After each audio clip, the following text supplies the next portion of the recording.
আচ্ছা, এখন সাউন্ড ঠিক আছে কি না একটু জানাও কমেন্ট করে। এখন সাউন্ড ঠিক আছে একটু জানাও তো, সাউন্ডটা কি এখন ঠিক আছে? যিনি, অন্তিম চৌধুরী, নাজিব মাহফুজ, সাউন্ডটা কি এখন ঠিক আছে?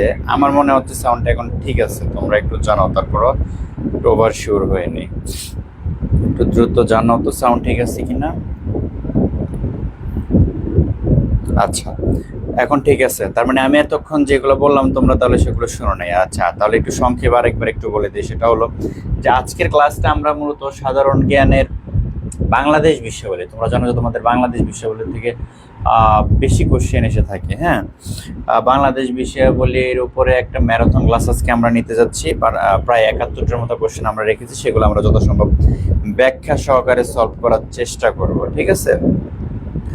সো এই এমসিকিউ গুলো তোমাদের জন্য অত্যন্ত গুরুত্বপূর্ণ। তোমরা যারা সামনে ডিসিও পরীক্ষা দিবা ঢাকা সেন্ট্রাল ইউনিভার্সিটি, এছাড়া যারা সেকেন্ড টাইম আছো, সেকেন্ড টাইম দিবা পরবর্তীতে, সবার জন্য সমানভাবে গুরুত্বপূর্ণ। সো ক্লাসটা শুরু থেকে শেষ পর্যন্ত দেখতে থাকো, ঠিক আছে? যিনি, ঠিক আছে ভাই, এখন সাউন্ড ক্লিয়ার। ওকে, তাহলে আমরা শুরু করি। ওকে, যতজন ক্লাসে প্রেজেন্ট আসছো, যতজন ক্লাস লাইভ দেখতেছো, সবাই রেসপন্স করবা, সবাই কমেন্ট করবা, ঠিক আছে? অ্যান্সার করবা। আচ্ছা, তাহলে আমরা 1 নম্বর কোশ্চেনে চলে যাই। একটু ফার্স্ট, তোমরা ফার্স্ট কমেন্ট করবা, ঠিক আছে? সাথে সাথে কমেন্ট করে ফেলবা। আচ্ছা, তাহলে কোশ্চেন নাম্বার 1, বাংলাদেশের সংবিধান কার্যকর হয় কত তারিখে? বাংলাদেশের সংবিধান কার্যকর হয় কত তারিখে? 10 জানুয়ারি, 16 ডিসেম্বর, 26 মার্চ, 4 নভেম্বর। বাংলাদেশের সংবিধান কার্যকর হয় কত তারিখে? একটু ফার্স্ট অ্যান্সার করে ফেলো তাহলে। বাংলাদেশের সংবিধান কার্যকর হয় কত তারিখে? একটু ফার্স্ট।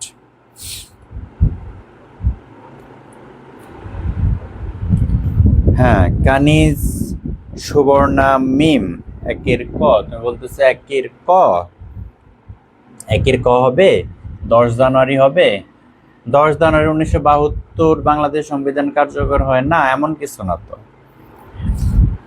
দেখি আরো তোমরা যারা আছো সবাই অ্যান্সার করো, সবাই অ্যান্সার করো, সবাই অ্যান্সার করো।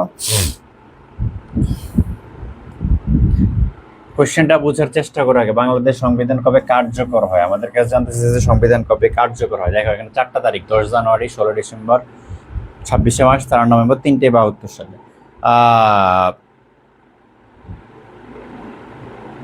এমডি, কেডিএসডিআই, তোমার বানানের কি বলে, স্পেলিংটা যাই, কিন্তু প্রনাউন্সিয়েশনটা কি হবে? বানানের উচ্চারণটা কি হবে? আচ্ছা, এমএসটি, ওমে, আফসার, ওমা, 1-এর বি, আফিয়া 1-এর বি, অন্তিম চৌধুরী 1-এর বি। আচ্ছা, 16 ডিসেম্বর 1972। আচ্ছা, দেখো তাহলে বাংলাদেশ সংবিধান আমরা দেখতেছি যে বাংলাদেশ সংবিধান কার্যকর হয় 16 ডিসেম্বর 1972। আর মনে রাখবা, যদি কোশ্চেন আসে বাংলাদেশের সংবিধান গৃহীত হয় কবে, সেটা হবে 4 নভেম্বর 1972। গৃহীত হয়, কি হয়? গৃহীত হয় 4 নভেম্বর 1972। এই কারণে 4 নভেম্বরকে বলা হয় সংবিধান দিবস। তাহলে সংবিধান দিবস কিন্তু 16 ডিসেম্বর না, সংবিধান দিবস হলো 4 নভেম্বর। তাহলে একটু বিষয়গুলো মনে রাখবা যে সংবিধান গৃহীত হয় 4 নভেম্বর, সংবিধান দিবসও 4 নভেম্বর, সংবিধান কার্যকর হয় কবে? 16 ডিসেম্বর 1972। ঠিক আছে, বুঝতে পারছি। আচ্ছা, রিয়া সরকার কেমন আছেন? আলহামদুলিল্লাহ ভালো আছি। তোমরা কেমন আছো সেটা একটু জানাও। তোমরা কে কোন জেলা থেকে আজকের ক্লাসটিতে যুক্ত হচ্ছ সেটাও একটু কমেন্ট করে জানাও। ওকে, ফাইন। আচ্ছা, এবার আমরা সংবিধান সম্পর্কে আরো কিছু তথ্য জানি যেগুলো থেকে পরীক্ষায় প্রশ্ন এসে থাকে। দেখো, সংবিধান, হ্যাঁ, কনস্টিটিউশন অফ বাংলাদেশ, বাংলাদেশের সংবিধান, ঠিক আছে? তাহলে বাংলাদেশ সংবিধানে মনে রাখবা আর্টিকেল বা অনুচ্ছেদ আমরা আগে ওইগুলো অনেকে জানি, পড়ছিলাম আমরা। আমার আগের ক্লাস যারা করেছে, অনুচ্ছেদ 153টি। অনুচ্ছেদ কতটি? 153টি। তারপরে ভাগ বা অধ্যায় হলো 11টি। ভাগ বা অধ্যায় কতটি? 11টি।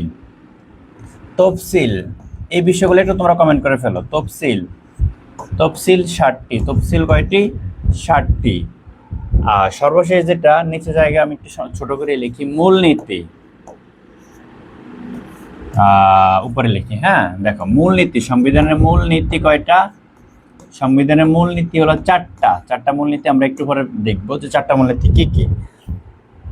অন্তিম চৌধুরী ব্রাহ্মণবাড়িয়া থেকে, আফিয়া ঢাকা থেকে। আচ্ছা, তাহলে একটু তোমরা কমেন্ট করে ফেলো। বাংলাদেশের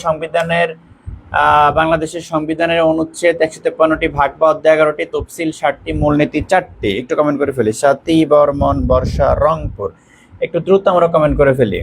তাহলে কি কি আমাদের মনে রাখতে হবে সংবিধান থেকে? অনুচ্ছেদ 153টি, ভাগ বা অধ্যায় 11টি, তফসিল 60টি, মূলনীতি 4টি। সংবিধান গৃহীত হয় 4 নভেম্বর 1972 সালে। সংবিধান দিবস 4 নভেম্বর 1972 সালে, 1972, এবং সংবিধান দিবস 4 নভেম্বর, এবং সংবিধান কার্যকর হয় 16 ডিসেম্বর 1972।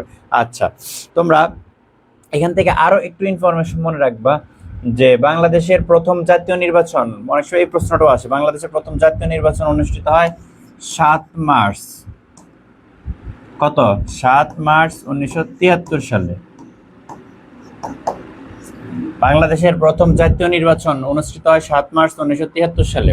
বাংলাদেশের প্রথম জাতীয় নির্বাচন অনুষ্ঠিত 7 মার্চ 1973 সালে। একটু একটা কমেন্ট করে লিখে ফেলো, বাংলাদেশের প্রথম জাতীয় নির্বাচন কবে অনুষ্ঠিত হয়?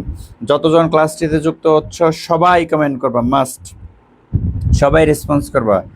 কানিজ, সুবর্ণামী, অনুচ্ছেদ 153, ভাগ বা অধ্যায় 11, তফসিল 7, মূলনীতি 4। ওকে, ফাইন। আচ্ছা, তাহলে আমাদের 1 নম্বর কোশ্চেন গেল। আমরা 2 নম্বর কোশ্চেনে চলে যাই, দেখি কি আছে। আচ্ছা, খুবই গুরুত্বপূর্ণ, রাষ্ট্রভাষা বাংলা সংবিধানের কোন অনুচ্ছেদ উল্লেখ আছে? সংবিধানের তো অনুচ্ছেদ আমরা পড়লাম এতক্ষণ 153। তাহলে 153টা অনুচ্ছেদের মধ্যে যে বাংলা সংবিধান বা রাষ্ট্রভাষা বাংলা, এটা সংবিধানের কততম অনুচ্ছেদে উল্লেখ আছে? 2 নং অনুচ্ছেদ, 3 নং অনুচ্ছেদ, 4 নং অনুচ্ছেদ, নাকি 5 নং অনুচ্ছেদ? 2 এর অ্যান্সার কোনটা হবে? দেখি সবার আগে কে অ্যান্সার করতে পারে। প্রত্যেকটা কোশ্চেনে সবার আগে কারা অ্যান্সার করতে পারে দেখা যাক, এবং কে সর্বোচ্চ সঠিক উত্তরদাতা তার জন্য কিন্তু আমাদের তারেক স্যার কিন্তু গিফটের ব্যবস্থা করেছে। দেখো কি, উনি কিন্তু সর্বোচ্চ সঠিক উত্তরদাতা 3 জনকে মোবাইল রিসার্চ দিবে, ঠিক আছে? সুতরাং সবাই অ্যান্সার করবা খুব ফাস্ট, দ্রুত কোশ্চেনের সাথে সাথে অ্যান্সার করে ফেলবা এবং সঠিক অ্যান্সার করার চেষ্টা করবা। তাহলে 2 এর অ্যান্সারটা করে ফেলো। রাষ্ট্রভাষা বাংলা সংবিধানের কোন অনুচ্ছেদ উল্লেখ আছে?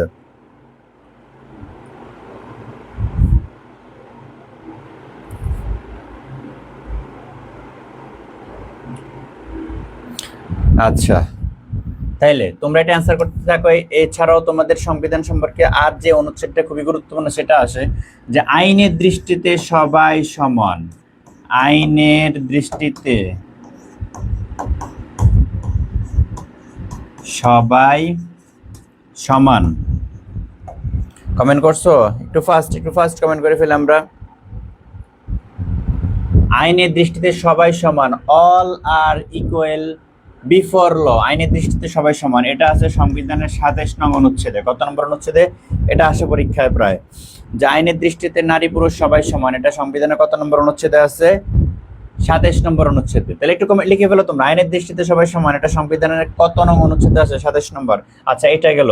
আর যেটা মনে রাখতে হবে এখান থেকে, সংবিধান থেকে, সেটা হলো যে সংবিধানে মৌলিক অধিকার, সংবিধানে মৌলিক অধিকারের কথা বলা আছে কত থেকে কত নম্বর অনুচ্ছেদে? মানুষের মৌলিক অধিকার, মৌলিক অধিকার সম্পর্কে সংবিধানের কত থেকে কত নম্বর অনুচ্ছেদে বলা আছে? মনে রাখবা 26 থেকে 47-এর ক, 26 থেকে 47-এর ক, মৌলিক অধিকার। সংবিধানে মৌলিক অধিকারের কথা বলা আছে 26 থেকে 47-এর ক নম্বর অনুচ্ছেদ পর্যন্ত, ঠিক আছে? এইটা। তাহলে রাষ্ট্রভাষা বাংলা সংবিধানের কোন অনুচ্ছেদ? 3, 2 এর খ। দেখি কি তোমরা কমেন্ট করছো। হ্যাঁ, 2 এর হৃদয় সরকার, 2 এর বি, আফিয়া 2 এর ক। ক হবে না, 2 এর খ হবে। আরাফাত 2 এর ক হবে না, 2 এর খ হবে। উম্মে হাফসা রোমা 2 এর খ। ওকে, ফাইন। আচ্ছা, তাহলে মৌলিক অধিকারের কথা কত নম্বর অনুচ্ছেদে আছে? 26 থেকে 47-এর ক পর্যন্ত। সবাই মাস্ট কমেন্ট করবা, সবাই রেসপন্স করবা। ওকে ওকে, তাহলে মৌলিক অধিকারের আছে 26 থেকে 47-এর ক পর্যন্ত। 26 থেকে 47-এর ক পর্যন্ত। আইনের দৃষ্টিতে সবাই সমান 27 নম্বর অনুচ্ছেদে, ঠিক আছে? আচ্ছা, 3 নম্বর সংবিধানের মূলনীতি। আমরা কিন্তু একদম 1 নম্বর কোশ্চেনে পড়ছিলাম সংবিধানের মূলনীতি কয়টা। সংবিধানের মূলনীতি আমরা কিন্তু একদম শুরুতে পড়ে ফেলছিলাম। কয়টা বলো তো?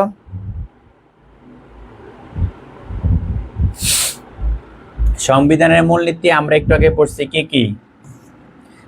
সংবিধানের মূলনীতি হলো 4টা। 4টা কি কি দেখি কে কমেন্ট করতে পারে আমার আগে কে কমেন্ট করতে পারে দেখি তো। সংবিধানের মূলনীতি 4টা কি কি?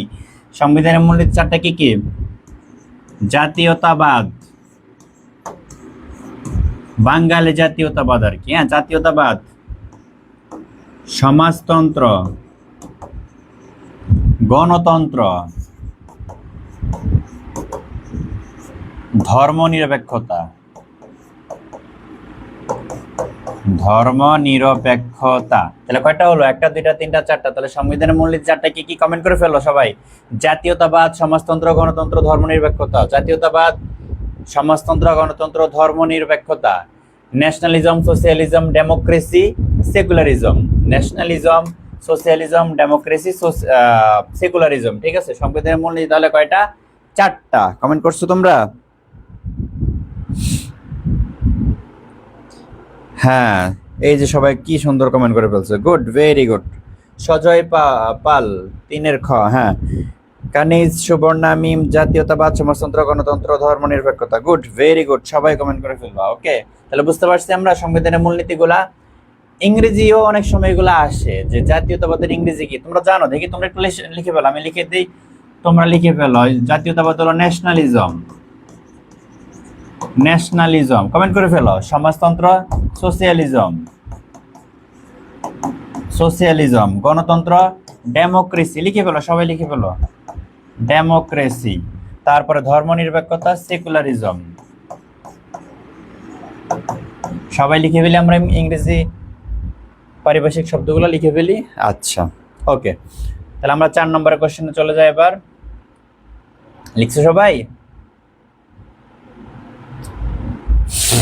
লিখছি আমরা?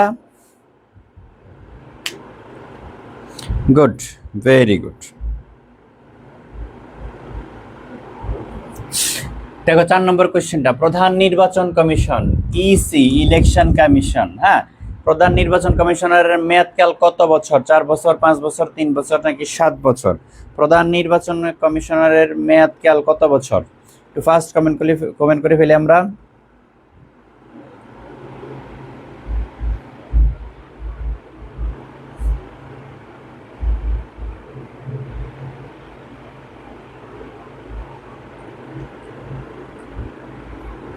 তাহলে প্রধান নির্বাচন কমিশনারের মেয়াদকাল হলো 5 বছর। কত বছর? 5 বছর অথবা 65 বছর পর্যন্ত। অর্থাৎ ধরো একজন যে শেষ বয়সে তোমার নির্বাচন কমিশনার হয়েছে, তার বয়স 64।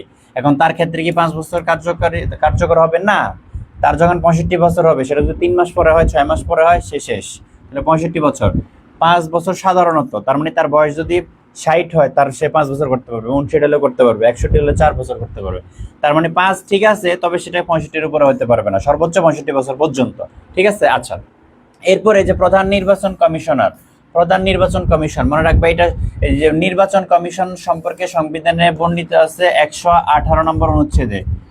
তাহলে নির্বাচন কমিশন, ইসি সম্পর্কে সংবিধানে কত নম্বর অনুচ্ছেদে আছে? লিখে বলো, 118 নম্বর অনুচ্ছেদে নির্বাচন কমিশন সম্পর্কে বলা আছে। একটু ফার্স্ট কমেন্ট করে ফেলি আমরা। সংবিধানে কততম আর্টিকেল বা অনুচ্ছেদে নির্বাচন কমিশনার বা নির্বাচন কমিশন সম্পর্কে বর্ণনা করা হয়েছে, আলোচনা করা হয়েছে?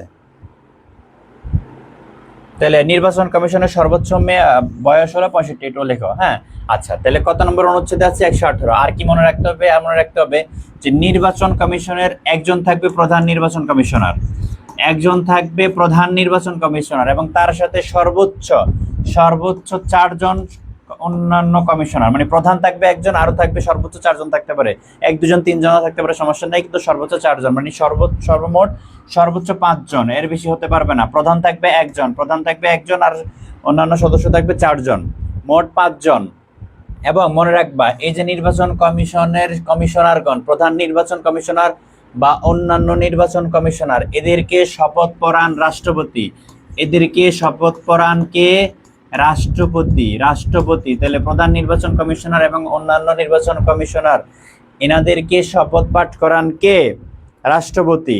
তাহলে আমরা আরেকবার বলি, রিভিশন দেই, যে প্রধান নির্বাচন কমিশনার মেয়াদকাল সাধারণত 5 বছর, তবে তার বয়স কতের বেশি হতে পারবে না? 65-এর বেশি হতে পারবে না, সর্বোচ্চ 65। এরপরে নির্বাচন কমিশনের প্রধান থাকবে একজন, এবং তার সাথে সর্বোচ্চ 4 জন থাকবে অন্যান্য সদস্য। অর্থাৎ প্রধান ছাড়াও আরো 4 জন থাকতে পারবেন সর্বোচ্চ, এর কম হলেও সমস্যা নাই, কিন্তু বেশি হওয়া যাবে না। এবং নির্বাচন কমিশন সম্পর্কে সংবিধানে বর্ণিত আছে 118 নম্বর অনুচ্ছেদে প্রধান নির্বাচন কমিশনার সহ অন্যান্য নির্বাচন কমিশনারদের শপথ বাক্য পাঠ করান রাষ্ট্রপতি। বুঝে আসছে বিষয়টা? আচ্ছা, তারপর আমরা 5 নম্বরে চলে যাই।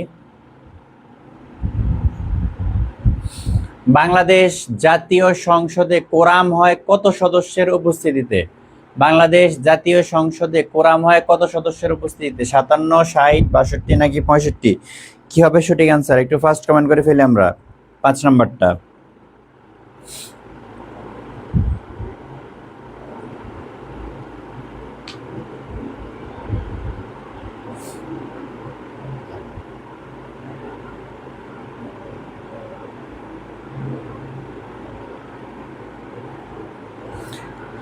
বাংলাদেশ জাতীয় সংসদে কোরাম হয় কত সদস্যের অনুপস্থিতিতে? একটু ফার্স্ট কমেন্ট করে ফেলি আমরা, একটু ফার্স্ট।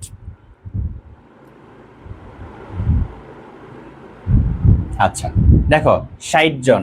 এখন অনেকেই বলবো যে ভাইয়া কোরাম জিনিসটা আবার কি, হোয়াট ইজ দিস, এটা খায় না মাথায় দেয়। মনে রাখবা সংবিধানের 75-এর খ অনুচ্ছেদ অনুযায়ী, সংবিধানের 75-এর খ অনুচ্ছেদ অনুযায়ী সংসদের অধিবেশন অনুষ্ঠিত হতে হলে, সংসদের কোনো অধিবেশন অনুষ্ঠিত হতে হলে সেখানে ন্যূনতম 60 জন সদস্য উপস্থিত থাকতে হবে। এটাকেই বলে জাতীয় সংসদের কোরাম। ন্যূনতম 60 জন সদস্য বা সাংসদ বা সংসদ সদস্যের উপস্থিত থাকতে হবে। এর কম হলে, এর কম যদি একজন কম হয়, এর কম হলে সেটা সভাপতি অর্থাৎ স্পিকারকে অবহিত করা হবে, এবং অবহিত করার পরে স্পিকার যতক্ষণ পর্যন্ত সদস্য 60 জন না হবে ততক্ষণ পর্যন্ত সংসদের অধিবেশন স্থগিত রাখবেন। তার মানে জাতীয় সংসদে কোরাম হয় 60 জন, ন্যূনতম 60 জন হতে হবে। কোরাম মানে হলো অধিবেশন পরিচালনার জন্য ন্যূনতম 60 জন প্রেজেন্ট থাকতে হবে, উপস্থিত থাকতে হবে। কথা কি বুঝে গেছে? বুঝতে পারছো তোমরা? বুঝতে পারছো কোরাম জিনিসটা কি? মানে সংসদের অধিবেশন অনুষ্ঠিত হতে হলে সেখানে ন্যূনতম কতজন সংসদ সদস্য থাকতে হবে? 60 জন। 60 জনের কম থাকলে স্পিকার সেই অধিবেশন স্থগিত করে দিবেন। ঠিক আছে? এটা কত নম্বর অনুচ্ছেদ অনুযায়ী? 75-এর খ অনুচ্ছেদটা একটু মাথায় রাখতে হবে। ঠিক আছে? আচ্ছা, আফতাবুর রহমান ভাইয়া আর সালাউদ্দিন আহমেদ হয়ে গেছেন তাই না? শুধু সংবিধান সংবিধান তাই না? আচ্ছা সংবিধান, ওকে ঠিক আছে। আমরা শুরুতে সংবিধান নিয়ে আলোচনা করতেছি, এরপরে আমরা অন্যান্য বিষয়ে আলোচনা করব, সমস্যা নেই। সংবিধানটা এখন অত্যন্ত গুরুত্বপূর্ণ, বারবার শুধু শব্দটা চলে আসতেছে। সংবিধান থেকে কিন্তু আমাদের প্রশ্ন আসলেই হবে। বাংলাদেশ বিষয়াবলীর যে কয়টা গুরুত্বপূর্ণ টপিক তার মধ্যে সংবিধান অত্যন্ত গুরুত্বপূর্ণ। কিন্তু ইদানিং সালাউদ্দিন, আমাদের মাননীয় স্বরাষ্ট্রমন্ত্রী সালাউদ্দিন আহমেদ সংবিধান নিয়ে যেভাবে আমাদের সামনে প্রেজেন্ট করতেছেন, এর প্রেক্ষিতে কিন্তু সংবিধানটা আরো বেশি গুরুত্বপূর্ণ হয়ে যেতেছে। ঠিক আছে? এবং তোমাদের পরীক্ষার জন্য সংবিধান গুরুত্বপূর্ণ। আচ্ছা ঠিক আছে, সবকিছু হবে সংবিধান অনুযায়ী। আচ্ছা 6 নম্বর, বাংলাদেশে বর্তমানে আচ্ছা সংবিধান শেষ, সংবিধান মোটামুটি শেষ, আমরা অন্য আলোচনায় চলে যাই। ঠিক আছে? 6 নম্বর কোশ্চেনটা দেখি আমরা। বাংলাদেশে বর্তমানে কয় স্তর বিশিষ্ট স্থানীয় সরকার ব্যবস্থা, লোকাল গভর্নমেন্ট সিস্টেম চালু আছে? 3, 4, 5, 6। বাংলাদেশে বর্তমানে কয় স্তর? আমাদের কাছে এখানে স্তর জানতে চাইছে, কয়টা স্তর?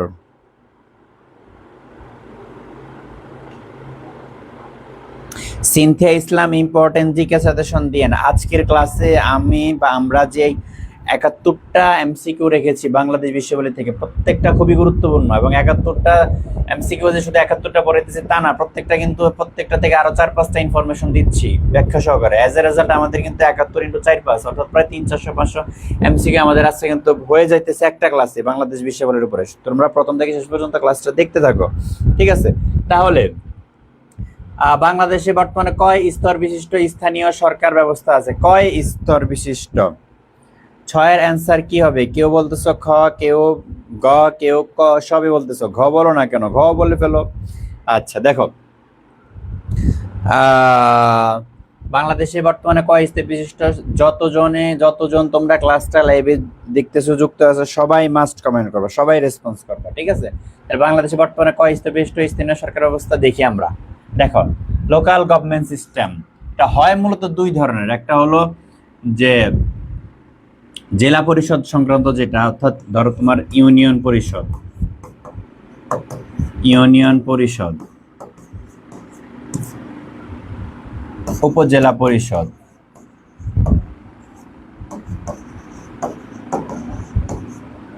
জেলা পরিষদ। অর্থাৎ আমরা গ্রাম পর্যায়ের দিকে যদি দেখি তাহলে ইউনিয়ন পরিষদ, উপজেলা পরিষদ, জেলা পরিষদ। আর যদি আমরা শহরের দিকে দেখি সেখানে হয় দুই ধরনের, পৌরসভা আর একটা হয় সিটি কর্পোরেশন, তাই না? সিটি কর্পোরেশন, আচ্ছা, দুইটা কিন্তু দুই ধরনের। তো সুতরাং তুমি যদি টোটাল মিলে পাঁচটা বলো তাহলে কিন্তু হচ্ছে না। তোমাকে এখানে জানতে চাইছে যে বাংলাদেশে কয় স্তর বিশিষ্ট, কয় ধরনের জানতে চাই না, কয় ধরনের হইলে দুই ধরনের, ইউনিয়ন পরিষদ, সরি, একটা হতো গ্রাম পর্যায়ে আর একটা হলো শহর পর্যায়ে। কিন্তু কয় স্তর বিশিষ্ট, যেটা আমাদের ওইখানে দুইটা আলাদা, এখানে তিনটা আলাদা, দুইটা যেহেতু না আমাদের তিন ধরতে হবে। বাংলাদেশে বর্তমানে কয় স্তর বিশিষ্ট স্থানীয় সরকার? স্থানীয় সরকার বলতে ইউনিয়ন পরিষদ, উপজেলা পরিষদ, জেলা পরিষদ, এগুলোকে বোঝায়, ঠিক আছে? বুঝতে পারছি? ইউনিয়ন পরিষদ, উপজেলা পরিষদ, জেলা পরিষদ। ছয়ের অ্যান্সার ক, তিন স্তর, ইউনিয়ন, উপজেলা, জেলা পরিষদ। ওইটা আলাদা, ওইটা শহর পর্যায়ে। তোমার কাছে তো মোট জানতে চাইনি, তোমার কাছে স্থানীয় সরকারটা জানতে চাইতেছে, লোকাল গভর্নমেন্ট। বুঝতে পারছি বিষয়টা?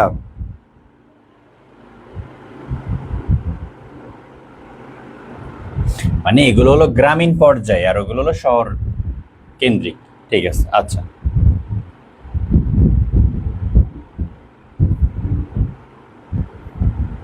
মুক্তিযুদ্ধ কতদিন স্থায়ী হয়?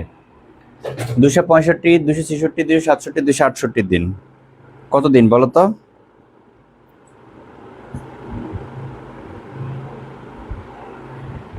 মুক্তিযুদ্ধ শুরু হয় 26শে মার্চ থেকে, তাই না? স্বাধীনতা ঘোষণা হয় 26শে মার্চ থেকে শুরু করে 16ই ডিসেম্বর, রাইট?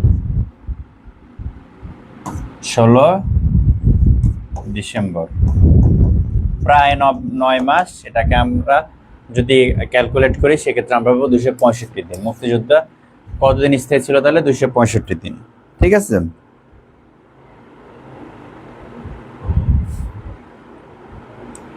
সাতের ক,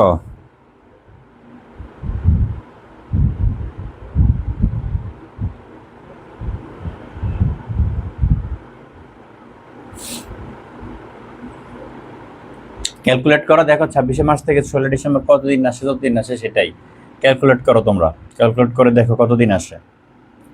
শুরু হয় 26শে মার্চ, শেষ হয় 16 ডিসেম্বর, তাহলে এটা ক্যালকুলেট করে দেখো কয়দিন আসে। যদি 268 আসে 68 দিবা, 67 আসলে 67 দিবা। আমি যদি দেখলাম 265 আসে, তোমরা দেখো কয়দিন আসে। আচ্ছা, তারপরের কোয়েশ্চেনটা আমরা দেখি। মুক্তিযুদ্ধে প্রথম সশস্ত্র প্রতিরোধ গড়ে ওঠে কোথায়? চট্টগ্রাম, ঢাকা, কুমিল্লা, যশোর। মুক্তিযুদ্ধে প্রথম সশস্ত্র প্রতিরোধ গড়ে ওঠে কোথায়? 8 নম্বরটা কি হবে অ্যান্সার? একটু ফার্স্ট কমেন্ট করে ফেলুন।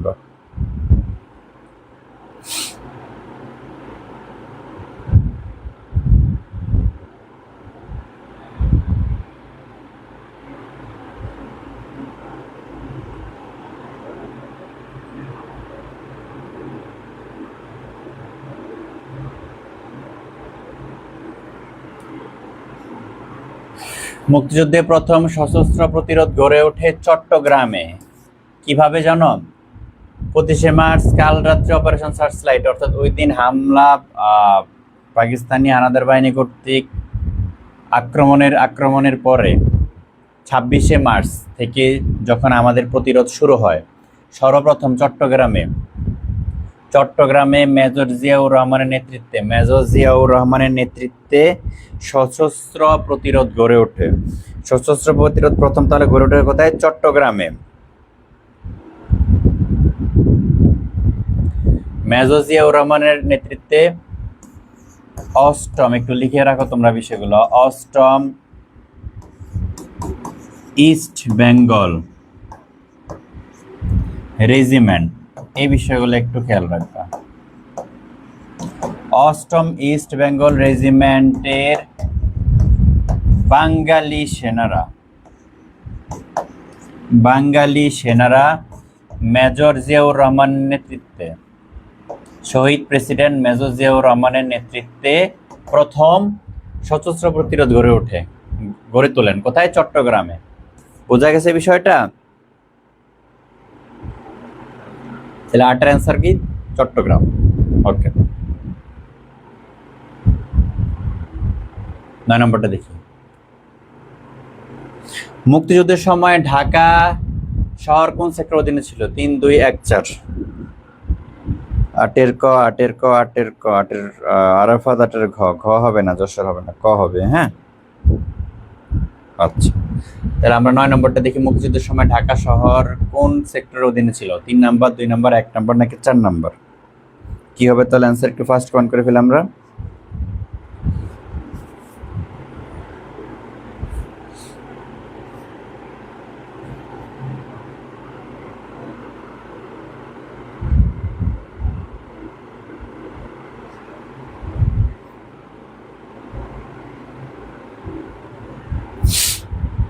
মুক্তিযুদ্ধের সময় ঢাকা শহর কোন সেক্টরের অধীনে ছিল?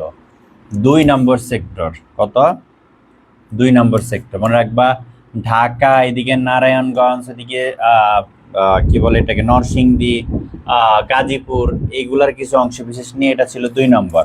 আর 1 নম্বরটা তো আমরা জানি, 1 নম্বরটা ছিল কি? চট্টগ্রাম, পার্বত্য চট্টগ্রাম, নোয়াখালীর কিছু অংশ, ফেনী কিছু অংশ নিয়ে 1 নম্বর সেক্টর ছিল। 1 নম্বর সেক্টরের প্রথম দিকে সেক্টর কমান্ডার ছিলেন মেজর জিয়াউর রহমান, শহীদ প্রেসিডেন্ট মেজর জিয়াউর রহমান। পরে 2 জন ছিলেন, প্রথম ছিলেন মেজর জিয়াউর রহমান, 2 নম্বর ছিলেন রফিকুল ইসলাম।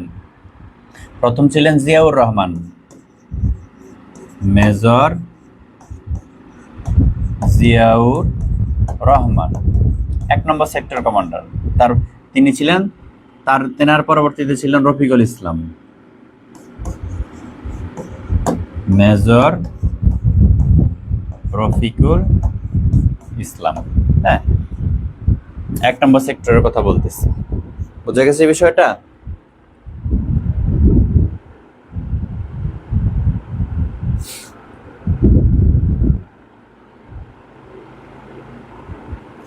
একটু ফার্স্ট কমেন্ট করে ফেলো তোমরা। তাহলে এটাতে অ্যান্সার তাহলে কি হবে? 9 এর অ্যান্সার কি হবে বলো তো? 2 নাম্বার। আচ্ছা, 10 নম্বর কোশ্চেনটাতে আমরা চলে যাই। মুক্তিযুদ্ধের বিশেষ অবদানের জন্য কতটি ক্যাটাগরিতে খেতাব প্রদান করা হয়? 5টি, 6টি, 4টি, 7টি? খুবই ইজি কোয়েশ্চেন, খুবই ইজি কোয়েশ্চেন। এটা তোমরা জানো, এটা তোমরা পারো। অ্যান্সার করে ফেলো যে মুক্তিযুদ্ধে বিশেষ অবদানের জন্য কতটি ক্যাটাগরিতে খেতাব প্রদান করা হয়? 5টি, 6টি, 4টি, 7টি? কতটি? 10 নম্বর অ্যান্সার কি হবে? একটু ফার্স্ট।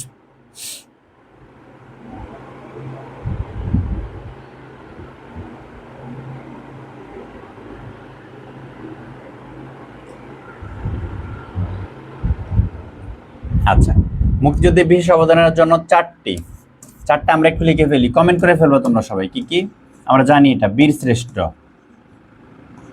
শ্রেষ্ঠ, তাই না? 2 নম্বরে কি? বীর উত্তম। 3 নম্বরে কি? বীর বিক্রম। এবং 4 নম্বরে বীর প্রতীক, তাই না? আচ্ছা, তাহলে আমরা জানি যে বীর শ্রেষ্ঠ হলেন 7 জন। কতজন? 7 জন। বীর উত্তম 67 জন। এগুলো থেকে পরীক্ষা প্রশ্ন আসে। বীর বিক্রম 174 জন, ঠিক আছে। এবং বীর প্রতীক কতজন? 424 জন। তাহলে তোমরা একটু কমেন্টে লিখে ফেলো বিষয়গুলো, একটু ফার্স্ট কমেন্টে লিখে ফেলো। বীর শ্রেষ্ঠ, তাহলে মুক্তিযুদ্ধে বিশেষ অবদানের জন্য কতটি ক্যাটাগরিতে খেতাব প্রদান করা? 4টি। বীর শ্রেষ্ঠ, বীর উত্তম, বীর বিক্রম, বীর প্রতীক। বীর শ্রেষ্ঠ 7 জন, বীর উত্তম 67, বীর বিক্রম 174, বীর প্রতীক 426। এটা 68 ছিল, পরে একজনকে বাদ দেওয়া হয়, ভুয়া প্রমাণিত হয়। এবং বীর প্রতীক ছিল 426 জন, এখান থেকে 2 জন বাদ দেওয়া হয়, ভুয়া প্রমাণিত হয়, ঠিক আছে। তাহলে বর্তমানে এটা বীর শ্রেষ্ঠ 7 জন, বীর উত্তম 67 জন, বীর বিক্রম 174, বীর প্রতীক 424। একটু তোমরা কমেন্টে লিখে ফেলো বিষয়গুলো, একটু ফার্স্ট লিখে ফেলো, একটু ফার্স্ট লিখে ফেলি আমরা।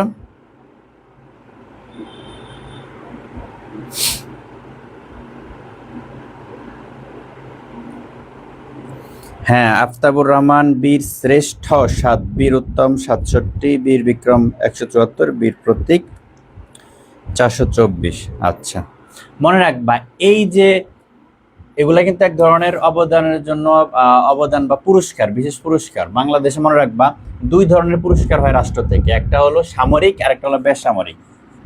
তাহলে সামরিক পুরস্কার হয়, সামরিক অবদান হয় 4 ধরনের: বীর শ্রেষ্ঠ, বীর উত্তম, বীর বিক্রম, বীর প্রতীক। আর বেসামরিক বেসামরিক বেসামরিক হয় কত ধরনের? বেসামরিক হয় প্রধানত 1 2 3 4 5 অনেক ধরনের আছে, কিন্তু প্রধানত 3 ধরনের, সেগুলো আমরা এরপরে চলে আসবে। তাহলে রাষ্ট্র 2 ধরনের পুরস্কার দেয়, সামরিক, বেসামরিক। সামরিক গুলোতে মূলত যুদ্ধ কেন্দ্রিক। ধরো ভবিষ্যতে আবার বাংলাদেশের সাথে কোনো দেশের যুদ্ধ হলো, আল্লাহ না করুক, হ্যাঁ, মায়ানমারের সাথে বা ইন্ডিয়ার সাথে, তখন যারা যেসব সেনারা বা কৃতিত্ব অর্জন করবেন যুদ্ধের মধ্যে, সেনা বা সাধারণ মানুষ হতে পারেন, যদি তারা যুদ্ধের মধ্যে ভালো কৃতিত্ব অর্জন করেন, হ্যাঁ, শত্রুপক্ষের সাথে লড়াই করে, সেক্ষেত্রে তাদেরকে সামরিক পুরস্কার বা সামরিক অবদানের জন্য অবদান এই ক্যাটাগরিতে মনোনয়ন করা হবে। ঠিক আছে, সামরিক মানে যুদ্ধের সাথে সম্পৃক্ত, আর বেসামরিক জিনিসটা কি সেটা আমরা আসতেছি এরপরে, অন্যান্য সম্মাননা। আচ্ছা, তাহলে বুঝে গেছে? এতটুকু বুঝছো কিনা সেটা বলো।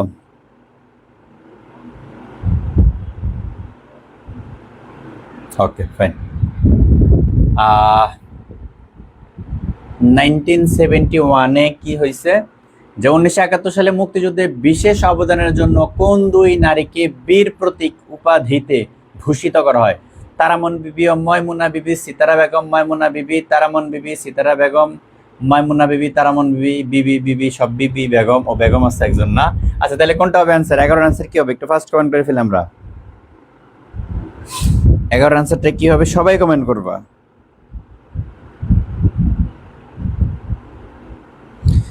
কানিজ, সুবর্ণা, মিম, বীর শ্রেষ্ঠ 7, বীর উত্তম 6, বীর উত্তম 6 না তো, বীর উত্তম আমার এগুলো দিচ্ছ, বীর উত্তম হলো 67, ঠিক আছে, 6 না। আচ্ছা, তাহলে 1971 সালে মুক্তিযুদ্ধে বিশেষ অবদানের জন্য কোন 2 নারীকে বীর প্রতীক উপাধিতে ভূষিত করা হয়? তাহলে অ্যান্সারটা কি হবে? এটা তো কমন, এটা আমরা জানি, 11 গ, তারামন বিবি ও সিতারা বেগম, ঠিক আছে। তাহলে 11 অ্যান্সারটা কি? গ। 12 নম্বরে চলে যাই আমরা। 12 নম্বর কোশ্চেনটা দেখি।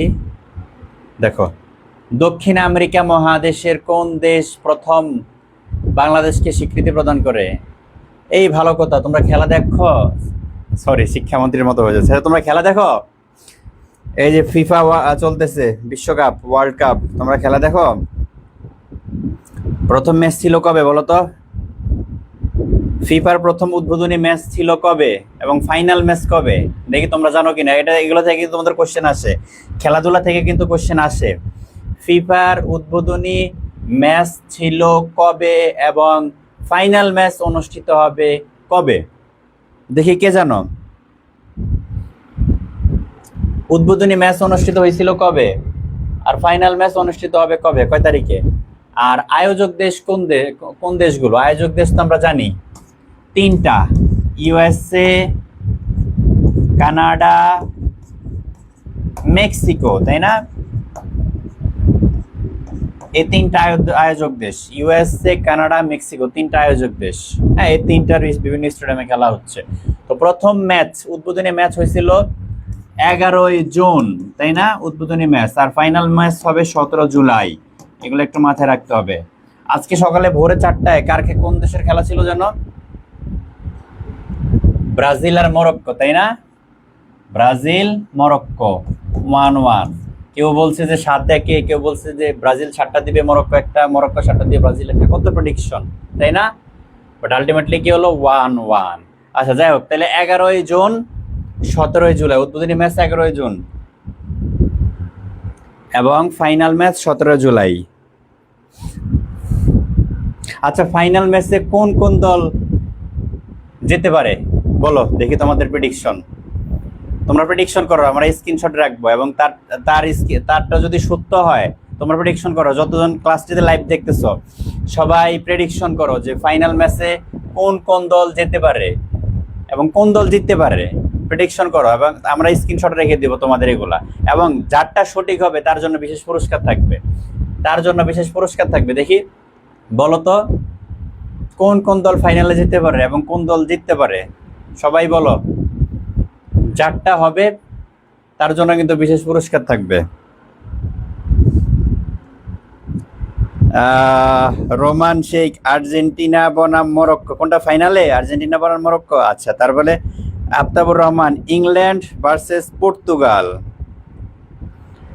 অন্তিম চৌধুরী আমেরিকা কানাডা মেক্সিকো। হ্যাঁ, আয়োজক দেশ America Canada Mexico. Sadia Afroz Liva Brazil versus আর মরক্কো। দেখি প্রেডিকশন করো তোমরা। Aftabur Rahman England will win this FIFA world cup 2026, তাই না? আচ্ছা আচ্ছা। আরাফাত জাহান সিবাত বলতেছে আর্জেন্টিনা জিতে যাবে না ফাইনালে।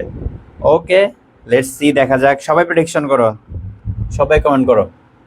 আচ্ছা, কমেন্ট করো। এবার আমাদের পড়াশোনায় চলে আসতে হবে। Back to the study. আচ্ছা, তাহলে বাংলাদেশ জাতিসংঘের সদস্য হয় কত সালে? 1972 সালে, 1973 সালে, 1974 সালে, 1975। বাংলাদেশ জাতিসংঘের সদস্যপদ। আমরা পড়াশোনায় চলে আসি। অন্তিম Chowdhury Argentina versus France same 2022। তার মানে তো বলতেছে 22 সালের মতো আর্জেন্টিনার ফ্রান্স এবারও ফাইনালে যাবে, তাই না? আচ্ছা। সিনথিয়া ইসলাম কোন দল জিতবে জানি না, বাট ব্রাজিল ফাইনালে যাবে শিওর, তাই? আচ্ছা, ঠিক আছে, দেখা যাক। তাহলে বাংলাদেশ জাতিসংঘের সদস্য হয় কবে? 1972, 73, 74, 75। সঠিক অ্যান্সার কোনটা হবে? 13 নম্বর। First first.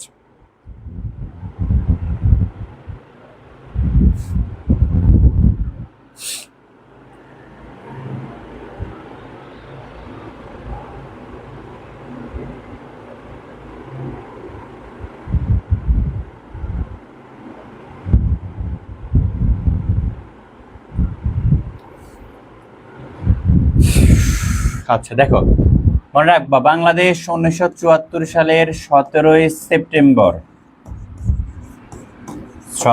সেপ্টেম্বর জাতিসংঘের 29তম অধিবেশনে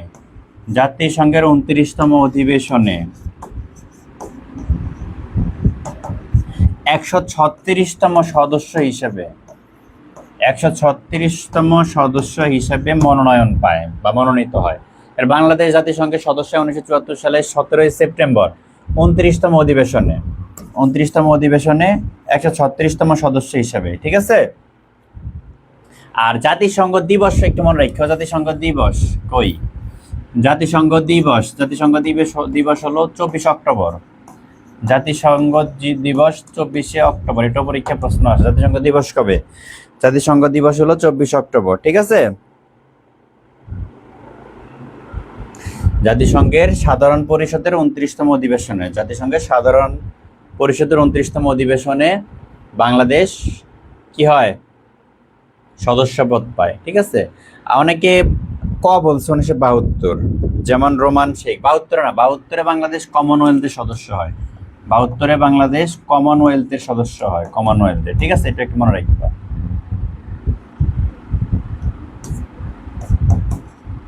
ঠিক আছে, 72 কমনওয়েলথের সদস্য হয়।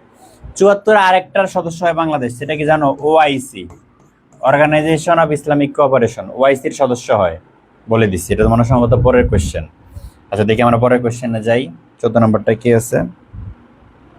তাহলে তোমরা একটু কমেন্ট করে ফেলো বিষয়গুলা, যে 72 সদস্য হয় কমনওয়েলথের। কমেন্ট করে ফেলো। আর জাতিসংঘের কততম কোয়েশ্চেন আসতে পারে, যে বাংলাদেশ জাতিসংঘের কততম সাধারণ পরিষদের কততম অধিবেশনে সদস্য হয়? 29তম। কততম দেশ হিসেবে? 136তম দেশ হিসেবে। আরেকটা ইনফরমেশন মনে রাখবা, যে বর্তমানে পৃথিবীতে স্বাধীন দেশ 195টি। পৃথিবীতে স্বাধীন দেশ 195টি, তার মধ্যে 193টি ইউএনভুক্ত। ইউএনভুক্ত মানে জাতিসংঘভুক্ত। জাতিসংঘভুক্ত 1-3 পরে 1-9 পরে 3 আছে তো। তাহলে 193টি হলো জাতিসংঘভুক্ত, 195টি স্বাধীন দেশ হলো জাতিসংঘভুক্ত 193টি, ঠিক আছে? এবং বলা হয়ে থাকে যে পৃথিবীতে প্রায় 240 থেকে 50টা দেশ আছে। হ্যাঁ, সবটার স্বাধীন না, স্বাধীন ধরো 195টাকে, ঠিক আছে? ওকে, তাহলে কমনওয়েলথের সদস্য হয় বাংলাদেশ কত সালে? ওআইসির সদস্য হয় কত সালে? একটু কমেন্ট করে ফেলো। ফার্স্ট কমেন্ট করে ফেলো, প্রচুর পড়তে হবে, পরীক্ষা চলে আসছে।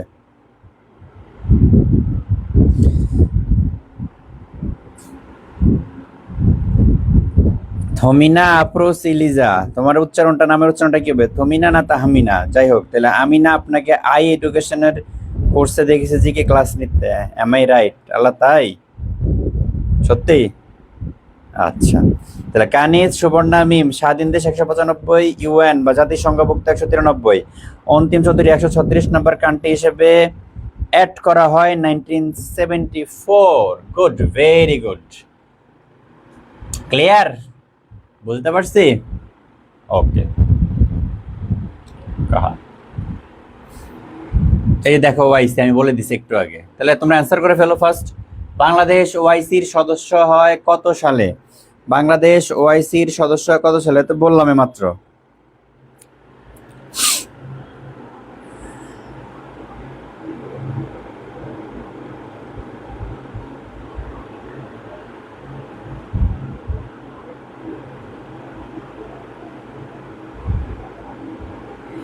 আচ্ছা, ওআইসি ফুল মিনিংটা থেকে অনেক সময় প্রশ্ন আসছে, আমি একটু লিখে দিই।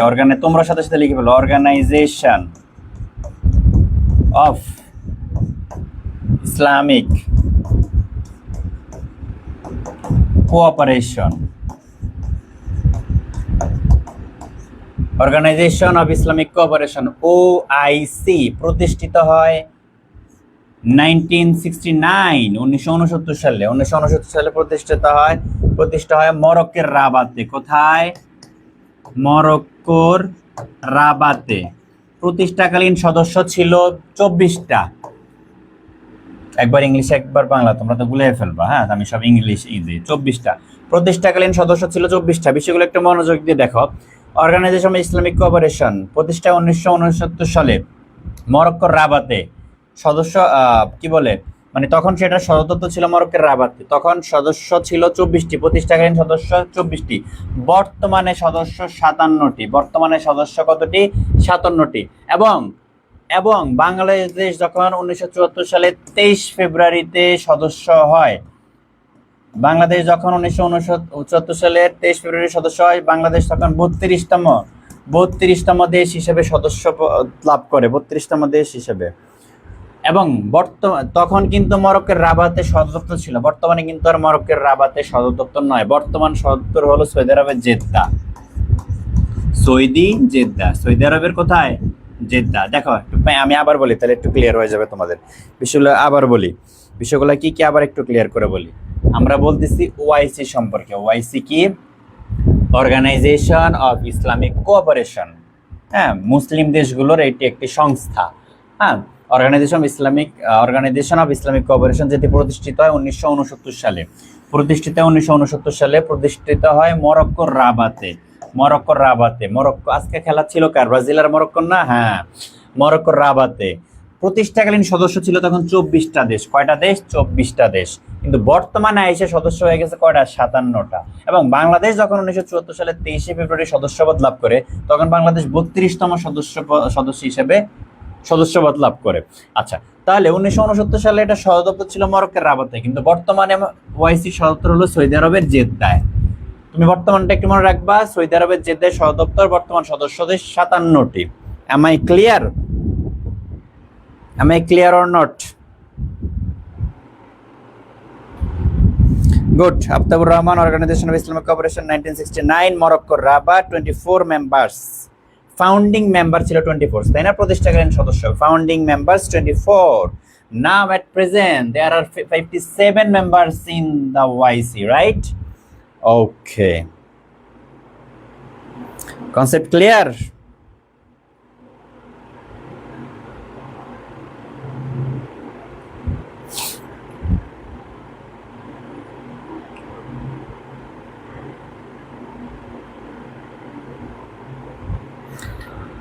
তাহলে আমরা 15 নম্বর কোশ্চেনে চলে যাই।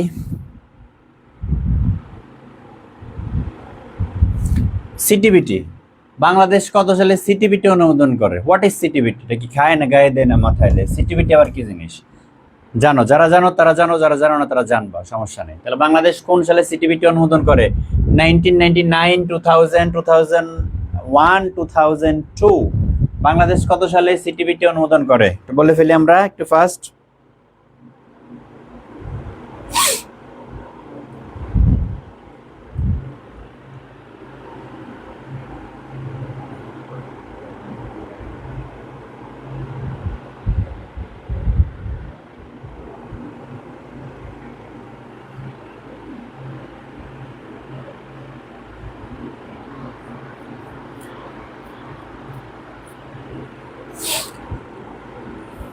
সিটিবিটি মানে কি, আমরা একটু লিখি এটা ফুল মিনিংটা।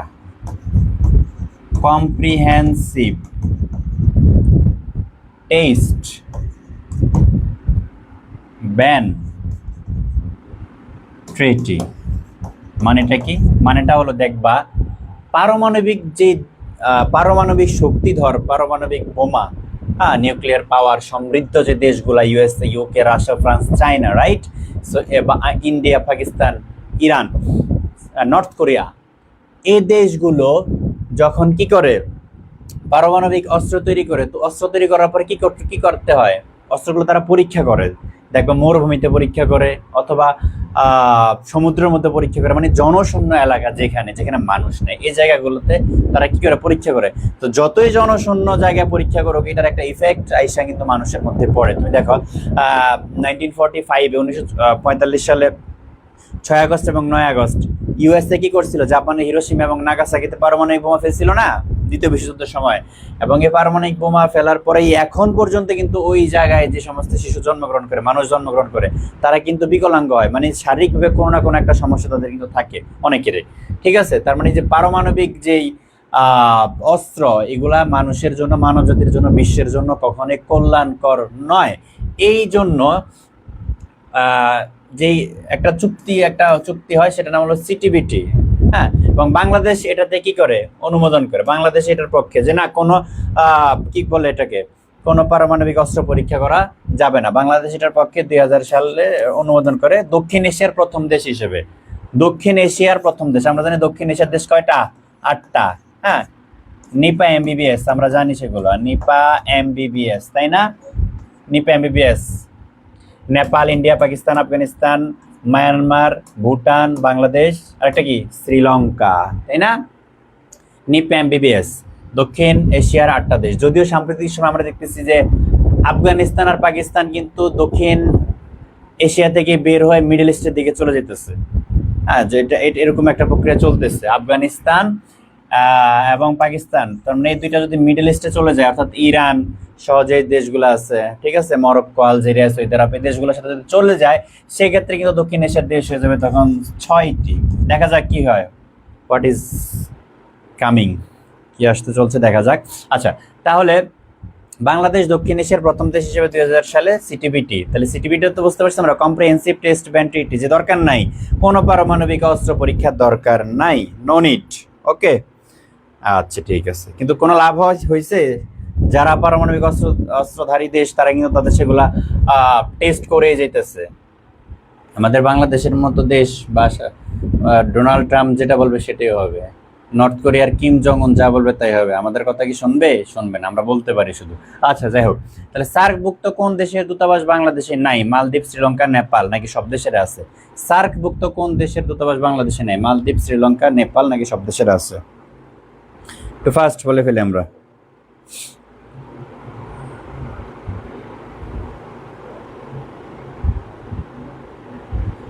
দেখো, আমি যদি তোমাকে এই কোয়েশ্চেনটা করতাম 2016 থেকে 2018 সালের মধ্যে, তখন উত্তরটা হইতো মালদ্বীপ।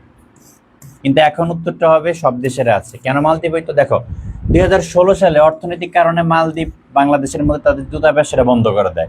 আবার 2018 সালে সেটা আবার কি করে খুলে দেয়। তার মানে বন্ধ করছে ঠিকই, 18 সালে আবার খুলে দিয়েছে। তার মানে বর্তমানে মালদ্বীপেরও আছে, শ্রীলঙ্কারও আছে, নেপালেরও আছে, তার মানে সব দেশের আছে। সার্কভুক্ত কোন দেশের দূতাবাস বাংলাদেশে নেই?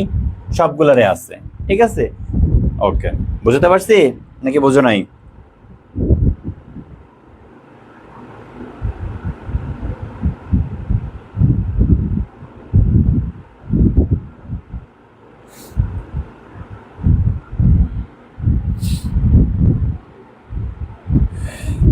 সতেরো নম্বর কোশ্চেনটা দেখি আমরা। আমার ভাইয়ের রক্তের আঙ্গনে 21শে ফেব্রুয়ারি গানটির সুরকার কে? আব্দুল লতিফ, আব্দুল আহাদ, আলতাফ মাহমুদ, মাহমুদুন নবী। আমার ভাইয়ের রক্তের আঙ্গনে 21শে ফেব্রুয়ারি গানটির সুরকার কে? সঠিক অ্যান্সার কোনটা হবে? ফার্স্ট বলে ফিরে আমরা 17 নম্বরটা।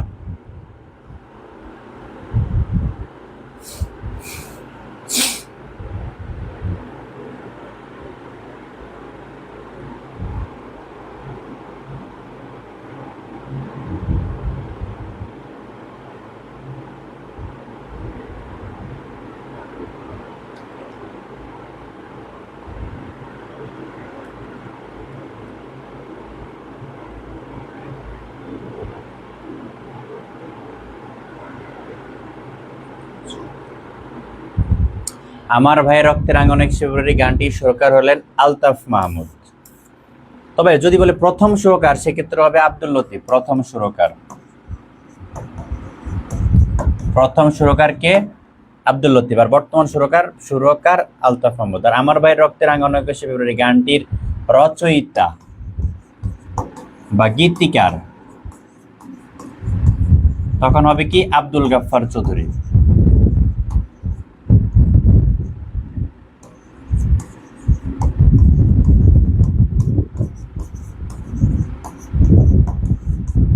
তাহলে এই যে একটা গান, তার মধ্যে তিনটা নাম, আব্দুল গাফফার চৌধুরী, আলতাফ মাহমুদ, আব্দুল লতিফ, কনফিউজিং। তাহলে কনফিউশনটা দূর করতে হবে যে রচয়িতা আর গীতিকার বললে রচয়িতা গীতিকার এক কথা, যিনি লেখেন আব্দুল গাফফার চৌধুরী, এবং এটা প্রথম সুর করেছিলেন আব্দুল লতিফ, এবং বর্তমানে যে সুরটা আছে আমরা যেটা শুনি সেটা হলো আলতাফ মাহমুদের। Concept clear?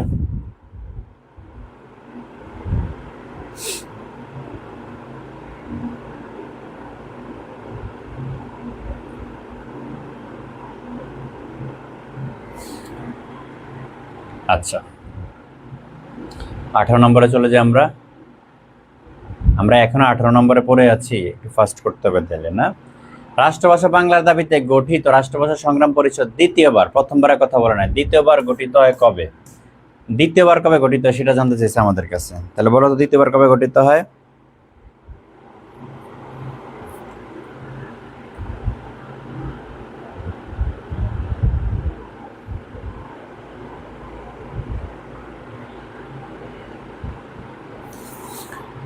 আমরা একটু ফাস্ট করি। দ্বিতীয়বারে 2রা মার্চ 1948, আর প্রথমবার হয়েছিল 1লা অক্টোবর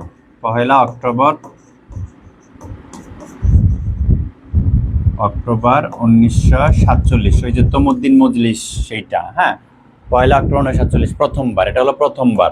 আর দ্বিতীয়বার 2রা মার্চ। ঠিক আছে, মনে থাকবে বিষয়গুলা। আরেকটা আসে তোমার সর্বদলীয় রাষ্ট্রভাষা সংগ্রাম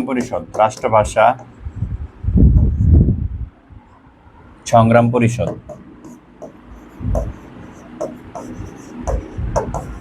যেটা গঠিত হয় 31 জানুয়ারি 1952 সালে। তাহলে একটু লিখে ফেলো।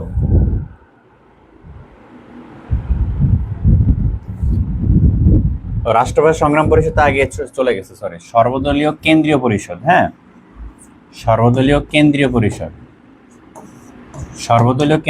গঠিত 31 জানুয়ারি 1952। আর রাষ্ট্রভাষা সংগ্রাম পরিষদ প্রথমবার হয় 1লা অক্টোবর 1947, দ্বিতীয়বার হয় 2রা মার্চ 1948, আর সর্বদলীয় কেন্দ্রীয় পরিষদ হয় 31 জানুয়ারি 1952। তাহলে তিনটা বিষয় একটু লিখে ফেলো, তিনটা বিষয় একটু কমেন্টে লিখে ফেলো। রাষ্ট্রভাষা সংগ্রাম পরিষদ প্রথমবার হয় 1লা অক্টোবর 1947, দ্বিতীয়বার হয় 2রা মার্চ 1948, আর সর্বদলীয় কেন্দ্রীয় পরিষদ 31 জানুয়ারি 1952। ঠিক আছে, লিখে ফেলি আমরা।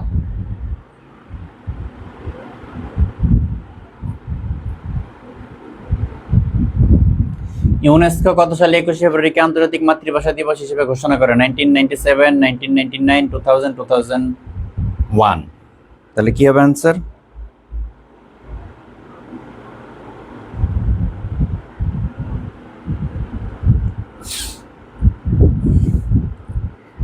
ইউনেস্কো কত সালে 21 ফেব্রুয়ারিকে আন্তর্জাতিক মাতৃভাষা দিবস হিসেবে ঘোষণা করে? 1999। 1999 সালে ইউনেস্কো 21 ফেব্রুয়ারিকে আন্তর্জাতিক মাতৃভাষা হিসেবে ঘোষণা করে, এবং 2000 সালে এটা বিশ্বব্যাপী সর্বপ্রথম 2000 সালে বিশ্বব্যাপী 21 ফেব্রুয়ারি আন্তর্জাতিক মাতৃভাষা দিবস হিসেবে পালিত হয় 2000 সালে। তাহলে স্বীকৃত হয় 1999 সালে, আর পালিত হয় 2000 সালে, সর্বপ্রথম পালিত হয় 2000 সালে। ক্লিয়ার? Concept clear?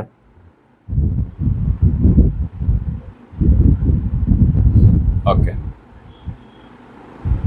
মুক্তিযুদ্ধ ভিত্তিক প্রথম উপন্যাস হাঙ্গর নদী, গ্র্যান্ড রাইফেল, রুটি, আওরাত, 71 দিনগুলি, রক্তাক্ত প্রান্তর। মুক্তিযুদ্ধ ভিত্তিক প্রথম উপন্যাস হলো রাইফেল, রুটি, আওরাত, লেখেন আনোয়ার পাশা।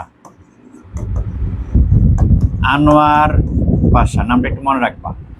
রাইফেল, রুটি, আওরাত, মুক্তিযুদ্ধ ভিত্তিক প্রথম উপন্যাস রাইফেল, রুটি, আওরাত, লেখেন আনোয়ার পাশা। তাহলে 20-এর অ্যান্সার কোনটা? খ নম্বর। ঠিক আছে,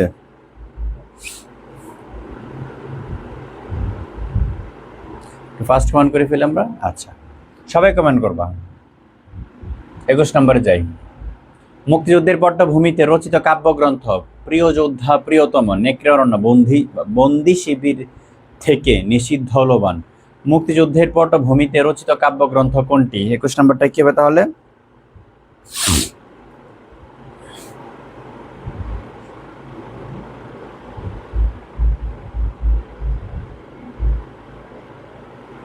মুক্তিযুদ্ধের পটভূমিতে রচিত কাব্যগ্রন্থ হলো বন্দি শিবির থেকে। ওকে, কাব্যগ্রন্থ এটা, ঠিক আছে, কবিতার গ্রন্থ, কাব্যগ্রন্থ।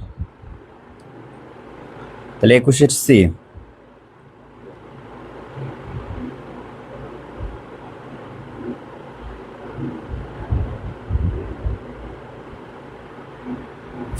একুশের সি হবে, হ্যাঁ 21-এর সি। আচ্ছা, বাংলাদেশের একমাত্র প্রবাল দ্বীপ, বাংলাদেশের একমাত্র প্রবাল দ্বীপ কোনটা বলো? বাংলাদেশের একমাত্র প্রবাল দ্বীপ মহেশখালী, সন্দ্বীপ, সেন্ট মার্টিন নাকি হাতিয়া? বাংলাদেশের একমাত্র প্রবাল দ্বীপ কোনটা? আচ্ছা, মহেশখালী মনে রাখবো বাংলাদেশের একমাত্র পাহাড়ি দ্বীপ। বাংলাদেশের একমাত্র পাহাড়ি দ্বীপ কোনটা? মহেশখালী। মহেশখালীটা কোথায়? কক্সবাজার, ঠিক আছে, কক্সবাজার। ওকে, আচ্ছা, এরপরে হলো সন্দ্বীপ। সন্দ্বীপটা একটা দ্বীপ, এটা একটা দ্বীপ উপজেলা, এটা দ্বীপ উপজেলা, আমরা লিখি দ্বীপ উপজেলা। কোন জেলার উপজেলা এটা? চট্টগ্রামের, ঠিক আছে, চট্টগ্রামের উপজেলা। হাতিয়া এটাও একটা দ্বীপ উপজেলা, হাতিয়াও একটা দ্বীপ উপজেলা, হাতিয়াও একটা দ্বীপ উপজেলা। এটা হলো নোয়াখালী জেলার উপজেলা, নোয়াখালী জেলার। ওই যে এমপি হান্নান মাসুদ, তাই না? হাতিয়া, হাতিয়ার এমপি, ঠিক আছে। আচ্ছা, তাহলে আমাদের অ্যান্সারটা কি পেলাম আমরা? আমরা অ্যান্সারটা পেলাম বাংলাদেশের একমাত্র প্রবাল দ্বীপ সেন্ট মার্টিন, তাই না? সেন্ট মার্টিন বাংলাদেশের সর্বদক্ষিণের ইউনিয়ন বা জায়গা সেন্ট মার্টিন। কিন্তু একবারে তো আরো দক্ষিণে গেলে সেটা কি বলতো? নারিকেল জেলজিরা, তাই না? আচ্ছা, ওকে, আমরা 23 নম্বরে চলে যাই। সর্বদক্ষিণের উপজেলা টেকনাফ, মহেশখালী, রামু, কক্সবাজার। সর্বদক্ষিণের উপজেলা টেকনাফ, মহেশখালী, রামু, কক্সবাজার। সর্বদক্ষিণের উপজেলা, আমরা আগে ওইটা পড়ছিলাম আর একবার, তারপর আমরা বাংলাদেশের ম্যাপ ট্যাপ আঁকতে পারি না রে, ম্যাপটা শিখবো শিখবো করে আর শেখা হয় না। এটা কি ম্যাপ আঁকতেছি না কি আঁকতেছি ভুলতে না, হ্যাঁ ওয়েট। আচ্ছা, ধরাটা বাংলাদেশের ম্যাপ, হোয়াট এভার, যাই হোক, হ্যাঁ। এটা ধরবো আমরা নর্থ উত্তর, এটা সাউথ দক্ষিণ, এটা ওয়েস্ট পশ্চিম, এটা ইস্ট পূর্ব। তাহলে তোমরা একটু লিখে ফেলো, আমি লিখবার মুছে ফেলবো। আগে আমরা এক পাশ করা শেষ করব, এক পাশ করে আমরা শেষ করব। তোমরা সাথে সাথে কিন্তু লিখে ফেলবা, হ্যাঁ, এক পাশ করে আমরা শেষ করব। আমরা আগে চলে যাই, আমরা উত্তরে চলে যাই। উত্তরের সর্বোত্তরের জেলা কোনটা? পঞ্চগড়। সর্বোত্তরের জেলা পঞ্চগড়। সর্ব উত্তরের উপজেলা বা থানা কোনটা? তেতুলিয়া। তাহলে প্রথমটা জেলা, পার্টটা উপজেলা বা থানা। এরপর হলো স্থান, সর্বোত্তরের স্থান কোনটা? বাংলাবান্ধা। অনেক সময় অপশনে বাংলাবান্ধা থাকে না, থাকে জায়গির জোত। তাহলে জায়গির জোত থাকলে জায়গির জোতে দিবা, সমস্যা নাই, হ্যাঁ, বাংলাবান্ধা জায়গির জোত। তাহলে আমরা একটু কমেন্টে লিখে বলো, সর্ব উত্তরের জেলা পঞ্চগড়, সর্ব উত্তরের থানা বা উপজেলা তেতুলিয়া, সর্ব উত্তরের স্থান বাংলাবান্ধা বা জায়গির জোত, দুইটার একটা থাকবে। তাহলে উত্তরটা লিখে ফেলো, উত্তরেগুলো একটু লিখে ফেলে আমরা। তাহলে আমি মুছে ফেলবো, মুছে ফেলে আমরা দক্ষিণে চলে যাবো। উত্তরেগুলো লিখছে সবাই, লিখে ফেলো। সর্বোত্তরের জেলা পঞ্চগড়, সর্বোত্তরের থানা তেতুলিয়া, সর্বোত্তরের স্থান বাংলাবান্ধা বা জায়গির জোত। লিখছে সবাই, সবাই লিখে ফেলো।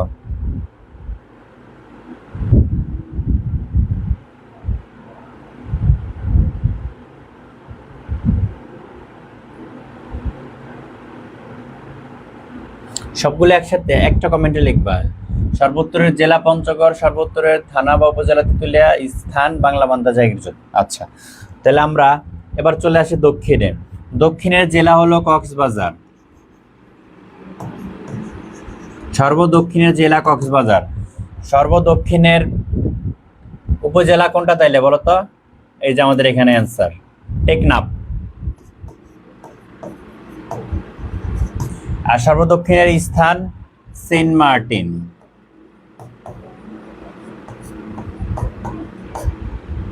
ঠিক আছে,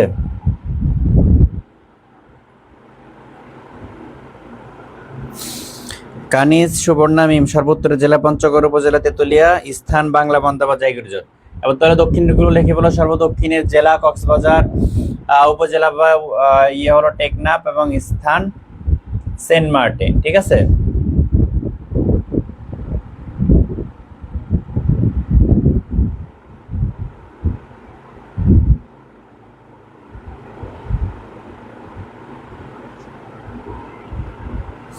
এবার আমরা পশ্চিমে চলে আসি। সর্বপশ্চিমের জেলা চাঁপাইনবাবগঞ্জ।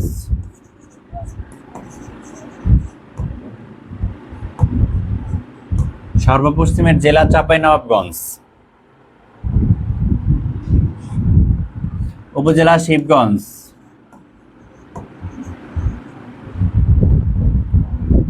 স্থানের নাম হলো মনাকশা।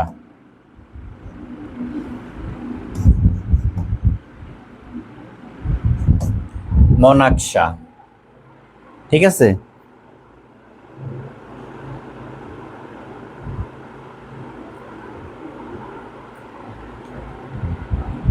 সর্বপশ্চিমের জেলা চাঁপাইনবাবগঞ্জ, উপজেলা শিবগঞ্জ, স্থান মনাকশা। এবার পূর্বের দিকে আমরা চলে যাই।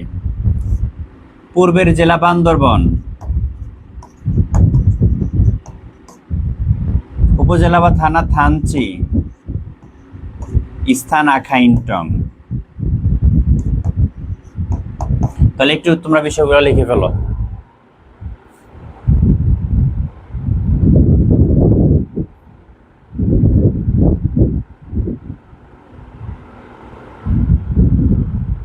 সবাই লিখতে হবে, একজন লিখলে হবে, দুজন লিখলে হবে, সবাই। আচ্ছা, এবার বলতে পারো যে ভাইয়া একটু কঠিন হয়ে গেলো না, কেমনে মনে রাখবো? একটু কঠিন হয়ে যায় না, মনে রাখবো কেমনে?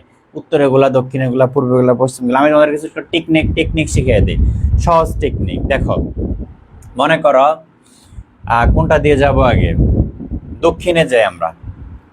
কক্সবাজার, টেকনাফ, সেন্ট মার্টিন। তুমি কক্সবাজারের ক নাও, টেকনাফের টে নাও, সব জায়গায় আমরা যদি জনে কি হয়? কটেজ। কটেজ থেকে আমরা মনে রাখবো। আচ্ছা, দেখো, বাংলাদেশে যে স্বায়ত্তশাসিত 4টা ইউনিভার্সিটি, ঢাকা বিশ্ববিদ্যালয়, জাহাঙ্গীরনগর আছে, এবং চট্টগ্রাম বিশ্ববিদ্যালয়টা কিন্তু এখানে, তাই না? চিটাগাঙে। তাহলে কোন দিকে? চট্টগ্রাম বিশ্ববিদ্যালয় বাংলাদেশের কোন দিকে? দক্ষিণ দিকে। তার মানে এখন কেমনে মনে রাখবো? তোমরা যারা চট্টগ্রাম বিশ্ববিদ্যালয়ে গেছো বা যাবা, তোমরা দেখবা ওইখানে কিন্তু পর্যাপ্ত আবাসন ব্যবস্থা নাই। চট্টগ্রাম বিশ্ববিদ্যালয়ে পর্যাপ্ত আবাসন ব্যবস্থা নেই। জাহাঙ্গীরনগর বিশ্ববিদ্যালয়ে যেরকম শতভাগ আবাসন ব্যবস্থা, চট্টগ্রামে কিন্তু এরকম না। তো এর এজ এ রেজাল্ট স্টুডেন্টগুলো কই থাকে? দেখবা ক্যাম্পাসের কাছে আশেপাশে ছোট ছোট রুমের মতো, মানে একটা বিল্ডিং উপরে টিন দেওয়া ছোট ছোট রুম, এগুলো বলো এখানে কটেজ। কটেজ গুলা কোথায়? চট্টগ্রাম বিশ্ববিদ্যালয়। চট্টগ্রাম বিশ্ববিদ্যালয়টা কোন দিকে? বাংলাদেশের দক্ষিণে। তাহলে চট্টগ্রাম বিশ্ববিদ্যালয়ে দক্ষিণে গেলে তুমি কি পাবো? কটেজ। তাহলে কটেজের মধ্যে আমরা এটা মনে রাখতে, কক্সবাজার জেলা, টেতে টেকনাফ, আর কটেজ সহজে আমরা ধরলাম সেন্ট মার্টিন, গেল দক্ষিণ। এভাবে আমরা দক্ষিণটা মাথায় রাখতে পারি। ঠিক আছে, এবার আমরা কি বলে একটু পশ্চিমটা দেখি। পশ্চিমটাও সহজ। দেখো, চাঁপাইনবাবগঞ্জ, শিবগঞ্জ, মনাকশা। ধরো চাঁপাইনবাবগঞ্জ, এই অঞ্চলগুলোতে কি বেশি হয়? রাজশাহী, চাঁপাইনবাবগঞ্জ, দিনাজপুর, নাটোর। ফসল আম, লিচু, কাঁঠাল, তাই না? এই ধরনের বেশি হয়। ধরো ওই চাঁপাইনবাবগঞ্জে পশ্চিম অঞ্চলে তোমার একজন বন্ধু আছে, বন্ধুর নাম হলো মনা। বন্ধুর নাম কি? মনা, এবং সে একজন চাষি। সে কি? চাষি। তাহলে চাঁপাইনবাবগঞ্জ পশ্চিম পাশে আমার একজন বন্ধু আছে, সে বন্ধু হলো একজন চাষি। তাহলে চাঁপাইনবাবগঞ্জ, শিবগঞ্জ, মনাকশা। দেখো, চা, শি, মনা। তাহলে চাঁপাইনবাবগঞ্জ, শিবগঞ্জ, মনাকশা। আমি এখান থেকে চাঁপাই থেকে চা নিলাম, শিবগঞ্জে শি নিলাম, মতে মনাকশা। তাহলে চাষি মনা। রাজশাহীর দিকে আমার একজন বন্ধু আছে, সে হলো চাষি, তার নাম মনা, চাষি মনা। চাষি মনা মানে চাঁপাইনবাবগঞ্জ, শিবগঞ্জ, মনা, মনাকশা, এইভাবে আমরা পশ্চিম দিকেটা মনে রাখতে পারি, কারণ পশ্চিম দিকে ফসল বেশি হয়, ফসল বেশি মানেই তো চাষি, তাই না? আচ্ছা, এবার আমরা পূর্বেরটা দেখি, এটা আরো সহজ, এটা আরো সহজ এভাবে, বান্দরবন, থানচি, আকাইন্টন। আচ্ছা, বান্দরবন মাপ বলতে আমরা কি বুঝি? পার্বত্য যে 3টা জেলা, বান্দরবন, খাগড়াছড়ি, রাঙ্গামাটি, এই জেলাগুলো তো যখন আমরা যাই, তার মানে কি পাহাড়, অনেক উঁচা উঁচা জায়গা না? তাহলে উঁচা উঁচা জায়গাতে উঠতে গেলে আমাদের শরীর কি হয়ে যায়? ব্যথা, শরীর ব্যথা হয়ে যায় না? শরীর একদম ব্যথা হয়ে যায় যখন আমরা পাহাড়ে উঠি। দেখো, বান্দরবনের ব, থানচির থা, আর আখাইটং-এর আ, তাহলে ব্যথা, বে, আমরা এখানে বটা ধরলাম, থানচির থা, এখানে আ, 3 আলিফ টান দাও, হ্যাঁ, তাহলে ব্যথা, বান্দরবন, থানচি, আখাইটং। ঠিক আছে, এবার আমরা পুরোগুলা মনে রাখতে পারি, আর উত্তরগুলো একটু কষ্ট করে মুখস্থ করে নাও, কেমন? পঞ্চগড়, তেতুলিয়া, বাংলা বান্ধ, এগুলো ইজি আছে, এভাবে তোমরা মনে রাখতে পারো বিষয়গুলো। আচ্ছা, ঠিক আছে, তাহলে আমরা 24 নম্বর কোশ্চেনে চলে যাই।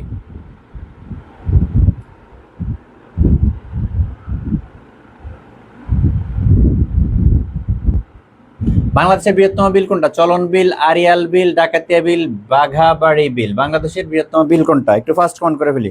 বাংলাদেশের বৃহত্তম বিল,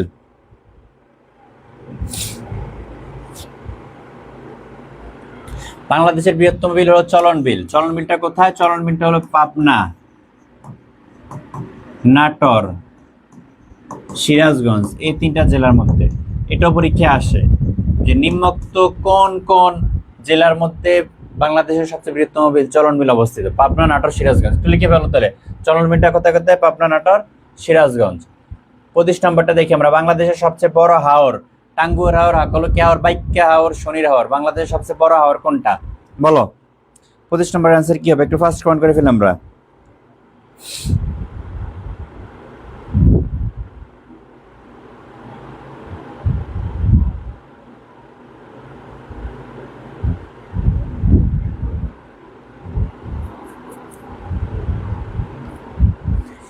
বাংলাদেশের সবচেয়ে বড় হাওর হলো হাকালুকি হাওর, যেটা অবস্থিত কোথায়? সিলেট প্লাস মৌলভীবাজার।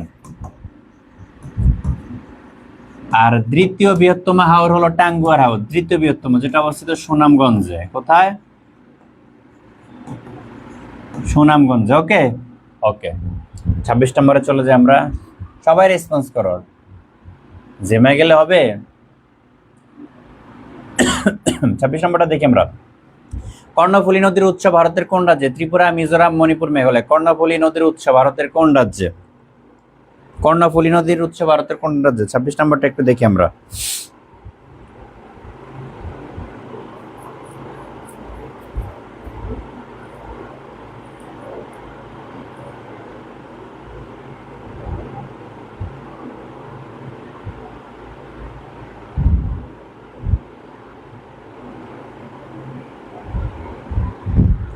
কর্ণফুলী নদীর উৎস ভারতের কোন রাজ্যে? মিজোরাম। দেখো, এদিক দিয়া মিজোরাম থেকে আইসা মিজোরামের লুসাই পাহাড়ে, লুসাই পাহাড়, মিজোরামের লুসাই পাহাড়ে উৎপত্তি স্থল কর্ণফুলী নদী। হ্যাঁ, উৎপত্তি স্থল এসে চট্টগ্রামে প্রবেশ করছে, পার্বত্য চট্টগ্রামের রাঙ্গামাটিতে প্রবেশ করে চট্টগ্রাম জেলায় আসছে, জেলায় আইসা সেটা শেষ পর্যন্ত বঙ্গোপসাগরে যা পড়ছে। ঠিক আছে, এবং এখানে কিন্তু কাপ্তাই বাঁধ, রাঙ্গামাটিতে কাপ্তাই বাঁধ আছে, বাংলাদেশের একমাত্র জলবিদ্যুৎ কেন্দ্র। বাংলাদেশ জলবিদ্যুৎ কেন্দ্রটা কোথায়? রাঙ্গামাটি। এটা মনে রাখবা, কমেন্ট করে ফেলো। বাংলাদেশের একমাত্র বাংলাদেশের জলবিদ্যুৎ কেন্দ্রটা কোথায়? রাঙ্গামাটি, কাপ্তাই বাঁধকে কেন্দ্র করে। ঠিক আছে, আচ্ছা। এবং আমরা জানি বাংলাদেশের সবচেয়ে বৃহৎ যেই সমুদ্র বন্দর, চট্টগ্রাম সমুদ্র বন্দর, হ্যাঁ, সেটা কিন্তু এই কাপ্তাই কি বলে কর্ণফুলী নদীর গা ঘেঁষে বঙ্গোপসাগরে অবস্থিত। ঠিক আছে, আচ্ছা। কর্ণফুলী নদীর উৎপত্তি স্থল তাহলে ভারতের কোন রাজ্যে? মিজোরাম, মিজোরামের লুসাই পাহাড়। একটু বিষয়গুলো লিখে ফেলো, কমেন্টে লিখে ফেলো।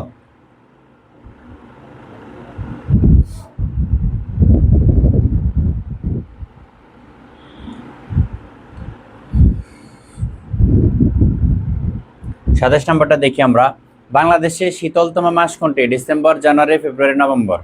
বাংলাদেশের শীতলতম মাস কোনটা? সাতাশের আনসার কি হবে? একটু ফার্স্ট বলি আমরা।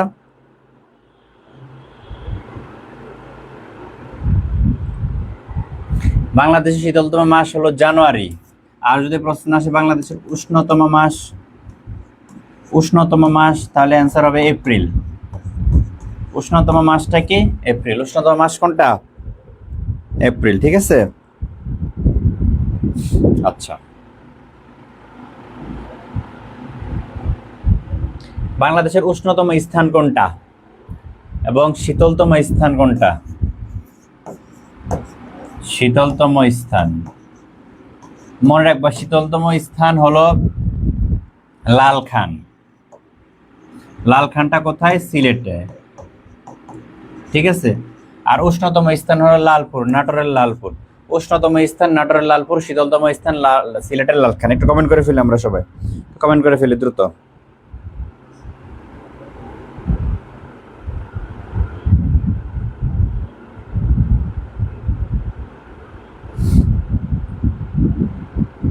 আচ্ছা, এরপর আমরা 29 নম্বরে চলে যাই। দিন রাত্রি সমান হয় কবে? 21শে জুন, 22 ডিসেম্বর, 21শে মার্চ, 23 সেপ্টেম্বর, 1 জানুয়ারি। দিন রাত্রি সমান।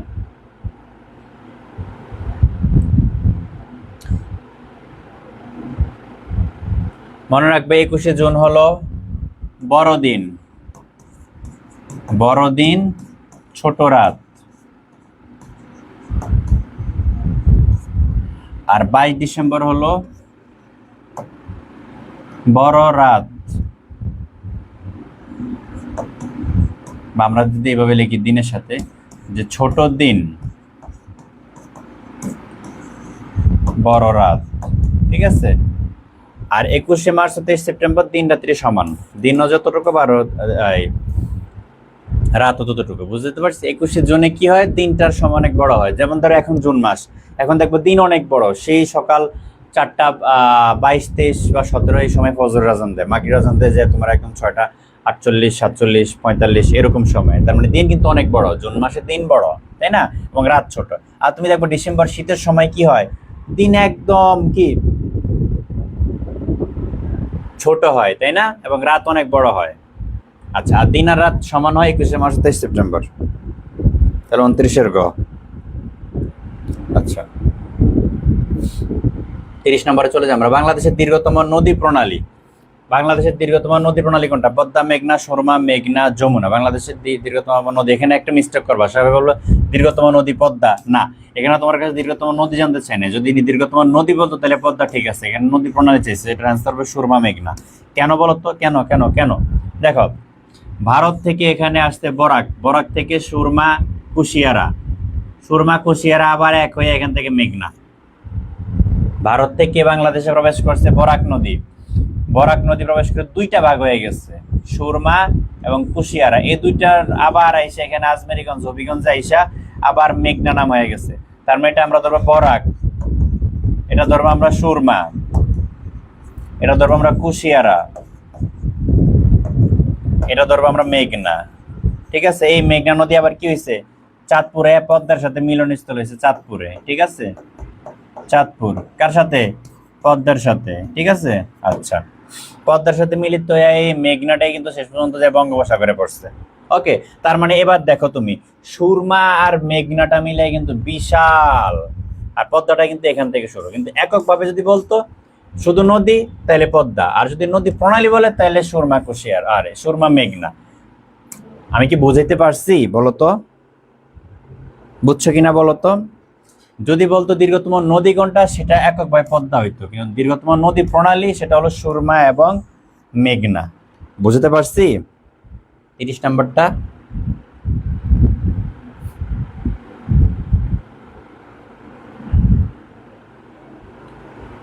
দেখো, মেঘনা নদীর উৎপত্তি স্থলের নাম কি? যমুনা, বরাক, গঙ্গা, তিস্তা। একটু আগে তো আমরা দেখলাম যে মেঘনা নদীর উৎপত্তি স্থলের নাম হলো এখানে বরাক, যেটা দিয়ে গেছে সুরমা, দিয়ে কুশিয়ারা, দুইটা মিলে আবার হবিগঞ্জ আর আজমেরীগঞ্জে মেঘনা হয়ে নিচে চলে গেছে, ঠিক আছে।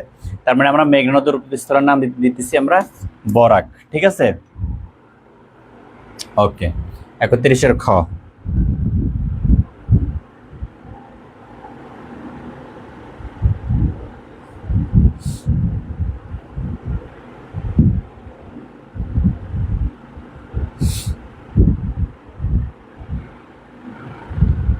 32 চলে যে আমরা। যমুনা নদীর পুরাতন নাম কি? লোহিত, জোনাই, করতোয়া, কীর্তিনাশা। যমুনা নদীর পুরাতন নাম। রিয়া সরকার ভাইয়া কয়টা কোশ্চেন সলভ করবে? 71টা কোশ্চেন রেখেছে আজকের জন্য, 71টা। আমরা একটু ফাস্ট করবো এখন, দ্রুত করে শেষ করে দিব, তোমরা সবাই অ্যান্সার করবা, অ্যান্সার না করলে করাবো না। যমুনা নদীর পুরাতন নাম কি? আমরা বাংলাদেশ বিশ্ববিদ্যালয় থেকে অত্যন্ত গুরুত্বপূর্ণ 71টা কোশ্চেন রেখেছি আজকের জন্য। হ্যাঁ, তো দেখি করে আমরা শেষ করতে পারি। যমুনা নদীর পুরাতন নাম কি? লোহিত, জোনাই, করতোয়া, কীর্তিনাশ। আমরা যমুনা নদীর পুরাতন নাম হলো জোনাই। হ্যাঁ, যমুনা নদীর পুরাতন নামটা কি? জোনাই। 32-এর কোনটা হবে? খ নম্বর, ঠিক আছে।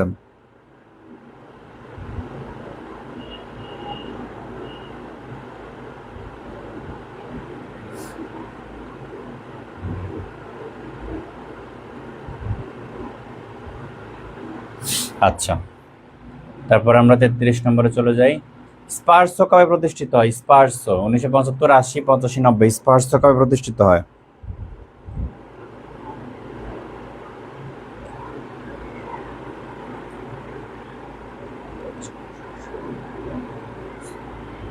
স্পার্সো জিনিসটা কি দেখো, আমরা একটু লিখি, বাংলাদেশ মহাকাশ গবেষণা ও দূর অনুধাবন কেন্দ্র। বুঝো না এই জিনিসটা কি? যুক্তরাষ্ট্রে যেরকম নাসা আছে না, নাসা কি পাঠায় আকাশে চাঁদের দেশে স্যাটেলাইট রকেট পাঠায়, তাই না? এরকম বাংলাদেশের আছে স্পার্সো। হ্যাঁ, ভারতের আছে কি? ভারতের কিন্তু একটা আছে, কি আছে বলো তো দেই, তোমরা বলো। স্পার্সো কবে? তাহলে স্পার্সোটা কি? বাংলাদেশ মহাকাশ গবেষণা ও দূর অনুধাবন কেন্দ্র। এটা প্রতিষ্ঠিত হয় কত সালে বলো?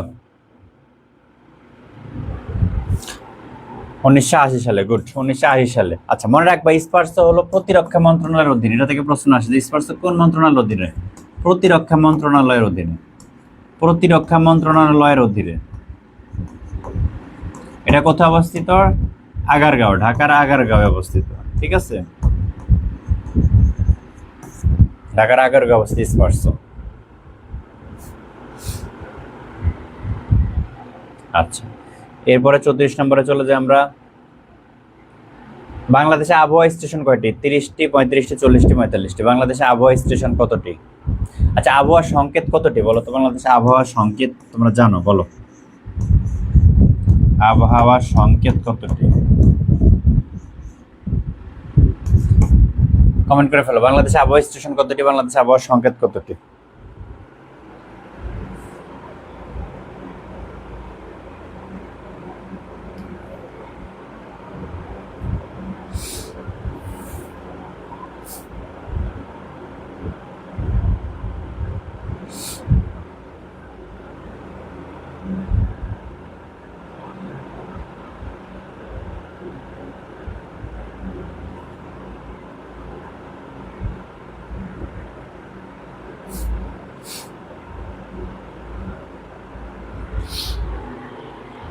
বাংলাদেশে আবহাওয়া স্টেশন হলো 35টি। হ্যাঁ, আর আবহাওয়া সংকেত হলো 11টি। কমেন্টে লিখে ফেলো, বাংলাদেশে আবহাওয়া সংকেত কতটি? 11টি। আর আবহাওয়া স্টেশন 35টি। ঝেমায় গেলে হবে? ক্লাসের মাঝখানে পুরো ক্লাস তো শেষ করতে হবে। সবাই রেসপন্স করো। আচ্ছা, তারপরে দেখি আমরা 35 নম্বরটা দেখি।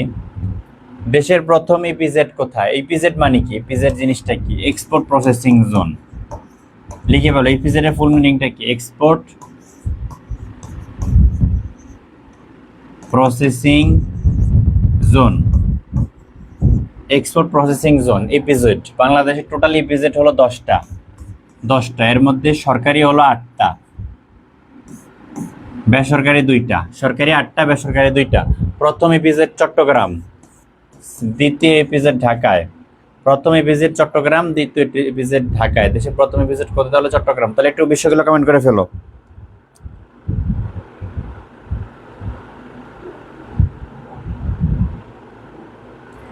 একটু কমেন্ট করে ফেলো। দেশের প্রথম ইপিজেড চট্টগ্রাম, দ্বিতীয় ঢাকা। দেশের টোটাল ইপিজেড 10টা, এর মধ্যে 8টা সরকারি, 2টা বেসরকারি। এক্সপোর্ট ইপিজেড এর full meaning export processing zone. বিষয়গুলো একটু কমেন্ট করে ফেলি, দ্রুত,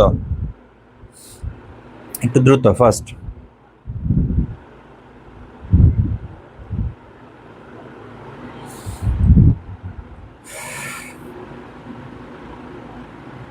ছত্রিশ নম্বরটা একটু দেখি। প্রথম ডিজিটাল জেলা কোনটি? যশোর, ঢাকা, চট্টগ্রাম, সিলেট। প্রথম ডিজিটাল জেলা কোনটি? যশোর, ঢাকা, চট্টগ্রাম, সিলেট। প্রথম ডিজিটাল জেলা 36 নম্বরটা কি হবে?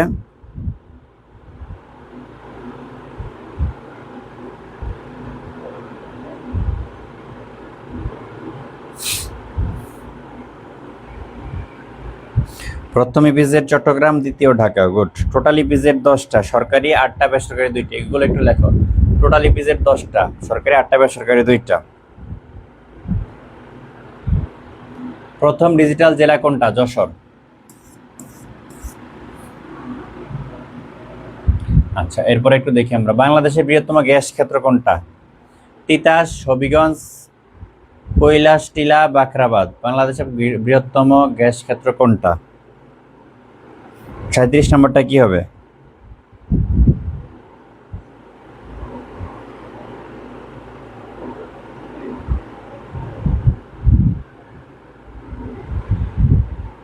বাংলাদেশের বৃহত্তম গ্যাস ক্ষেত্র কোনটা? 37।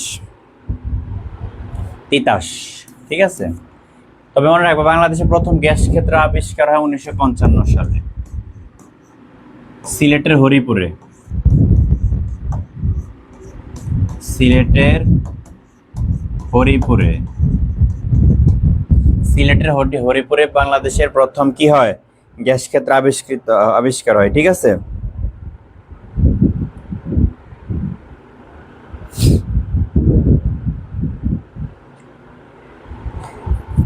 আর এই যে তিতাস, এটা হয় মূলত 1962 সালে আবিষ্কৃত। 1962 সালে। 1962 সালে। আচ্ছা, 1959 সালে হয় ছাতক। ছাতক নামে গ্যাস ক্ষেত্রটা। ঠিক আছে। তাহলে প্রথম হলো সিলেটের হরিপুরেরটা 1955, দ্বিতীয় হলো ছাতক 1959, আর তৃতীয় হলো তিতাস। কিন্তু তৃতীয় হলো এটা সবচেয়ে বৃহৎ। ঠিক আছে। তৃতীয় হলো সবচেয়ে বৃহৎ হলো এটা তিতাস। ঠিক আছে। আচ্ছা,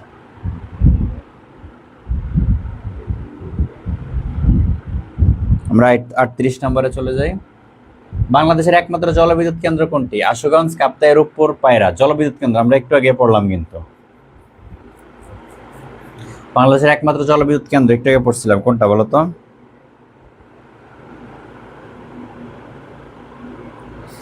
বাংলাদেশের একমাত্র জলবিদ্যুৎ কেন্দ্র হলো কাপ্তাই, তাই না?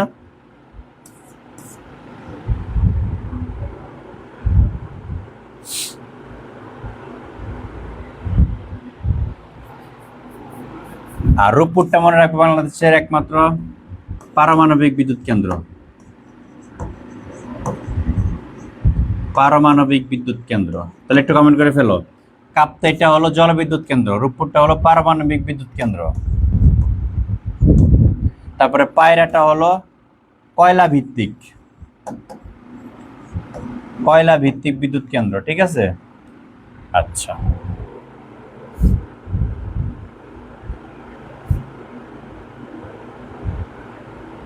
ওকে। তারপরে দেখি আমরা বাংলাদেশের পারমাণবিক বিদ্যুৎ কেন্দ্র একটু মাত্রাতে আমরা দেখলাম। পারমাণবিক বিদ্যুৎ কেন্দ্র হলো রূপপুর পারমাণবিক বিদ্যুৎ কেন্দ্র। এটা কোথায়? এটা কি ঈশ্বরদী নাকি রূপগঞ্জ নাকি সাভার নাকি মিরসরাই? বাংলাদেশের পারমাণবিক বিদ্যুৎ কেন্দ্রটা কোথায়? ঈশ্বরদী। ঈশ্বরদী হলো পাবনা। ঠিক আছে। পাবনার ঈশ্বরদী মনে রাখবা। পারমাণবিক বিদ্যুৎ কেন্দ্র বাংলাদেশের যেই ঈশ্বরদীতে, এটার মেগাওয়াট হলো 2400 মেগাওয়াট। 2টা ইউনিট, একটাতে 1200 করে। ঠিক আছে। 2টা ইউনিট। টোটাল বিদ্যুৎ ক্ষমতা কত? 2400 মেগাওয়াট। 2টা ইউনিট, একটাতে 1200 করে। ঠিক আছে। 1200 করে।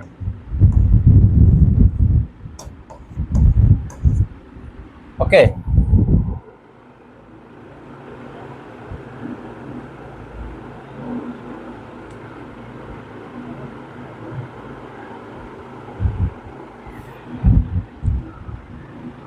চল্লিশ নম্বরে চলে যাই আমরা। বাংলাদেশের সর্ববৃহৎ বিদ্যুৎ কেন্দ্র কোনটি? পায়রা তাপবিদ্যুৎ কেন্দ্র, কর্ণফুলী। পায়রাটা একটু কি বলছিলাম? কয়লা ভিত্তিক। আচ্ছা, তাপবিদ্যুৎ কেন্দ্র। আচ্ছা, তাহলে বাংলাদেশের সর্ববৃহৎ বিদ্যুৎ কেন্দ্র কোনটা? পায়রা তাপবিদ্যুৎ কেন্দ্র, কর্ণফুলী, কাপ্তাই নাকি আশুগঞ্জ? সর্ববৃহৎ বিদ্যুৎ কেন্দ্র কোনটা বলো?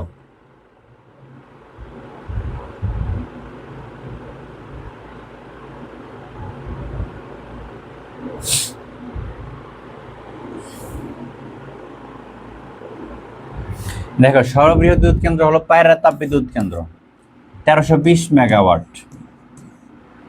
1320। এখন কথা হতে পারে, আমরা একটু আগে দেখলাম রূপপুর পারমাণবিক বিদ্যুৎ কেন্দ্র 2400 মেগাওয়াট, তাহলে সেটাই না সবচেয়ে বৃহৎ হওয়ার কথা। বিষয়টা হলো কি, 2400 মেগাওয়াট ঠিক আছে, কিন্তু সে এখনো 2400 মেগাওয়াটটা তার উৎপাদন ক্ষমতা, এখনো সে এত উৎপাদন করতে পারে না, সে মাত্র শুরু। কিন্তু তোমার পায়রা তাপবিদ্যুৎ কেন্দ্রে কিন্তু অলরেডি 2320 উৎপাদন করতেছে, তার মানে এটা 2400 হলো, সে 2400 করতে পারতেছে না। এই 1300 হলে 1300 করতে পারতেছে, তার মানে এই বেশি করতে পারতেছে, ওটা এখন ওটা মাত্র শুরু হয়েছে, ঠিক আছে, পরীক্ষামূলকভাবে চলমান। ওটা যখন 2400 পুরোপুরি 2400 করতে পারো, তখন সে হয়ে যাবে সবচেয়ে বৃহৎ। বর্তমানে পায়রাটা হলো সবচেয়ে বৃহৎ, 1320 মেগাওয়াট সে পুরোপুরি উৎপাদন করতে পারে। বুঝতে পারছি বিষয়টা?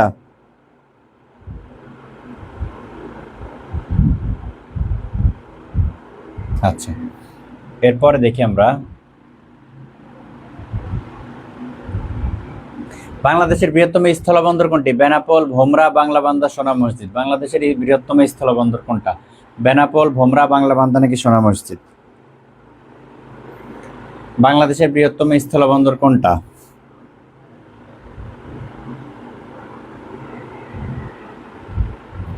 বেনাপোল, ভোমরা, বাংলাবান্ধা নাকি সোনা মসজিদ? বেনাপোল।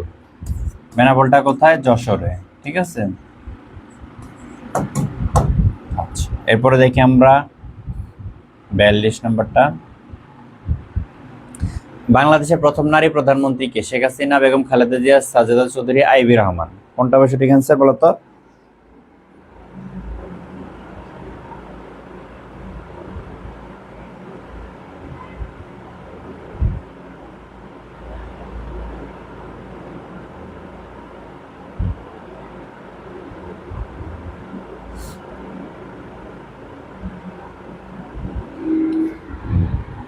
বাংলাদেশের প্রথম নারী প্রধানমন্ত্রী বেগম খালেদা জিয়া। সর্বপ্রথম তিনি 1991 সালে,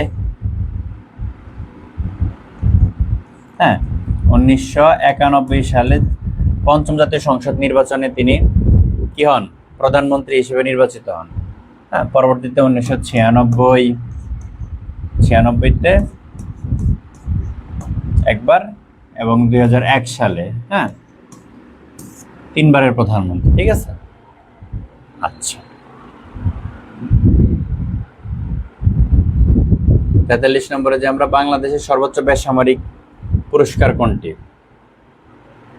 আমরা ওই যে শুরুতে পড়ছিলাম যে পুরস্কার দুই ধরনের, একটা সামরিক আর একটা বেসামরিক।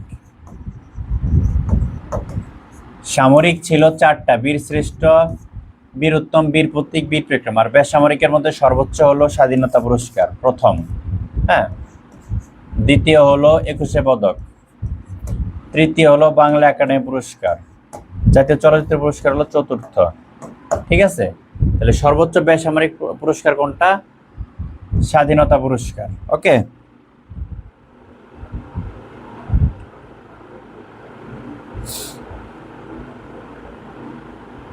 ওকে। তারপর আমরা 44 নম্বরে চলে যাই।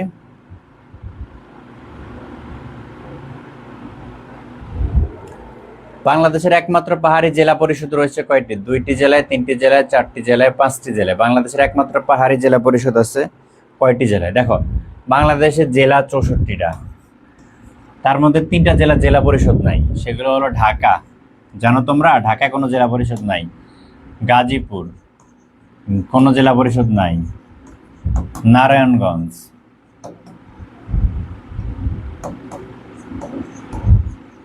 এই 3টা জেলায় কোনো জেলা পরিষদ নাই। তাহলে আর জেলা থাকে কয়টা? 61টা।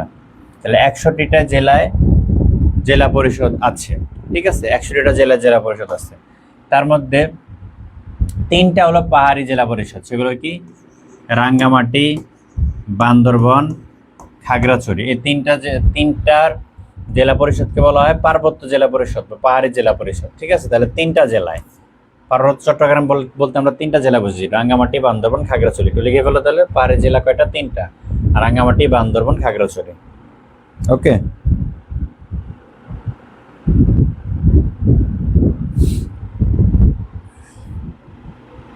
আচ্ছা। এরপর আমরা 45 নম্বরটাতে চলে যাই। পার্বত্য চট্টগ্রাম শান্তি চুক্তি স্বাক্ষরিত হয় কবে? 1996, 1997, 1998, 1999। পার্বত্য চট্টগ্রাম শান্তি চুক্তি স্বাক্ষরিত হয় কবে?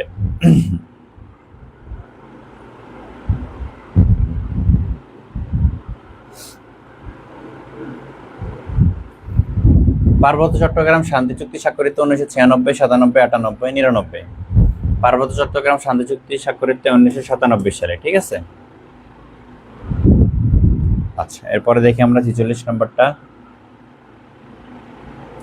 বাংলাদেশের প্রথম জাদুঘর কোনটি? বরেন্দ্র গবেষণা জাদুঘর, বিজ্ঞান জাদুঘর, জাতীয় জাদুঘর, ঢাকা নগর জাদুঘর।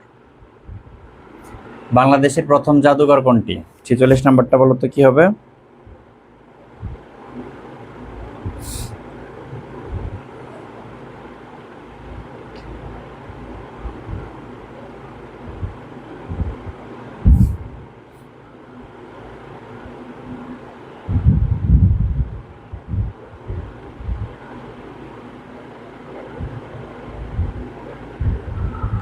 বাংলাদেশের প্রথম জাদুঘর হলো বরেন্দ্র গবেষণা জাদুঘর, যেটা প্রতিষ্ঠিত 1910 সালে,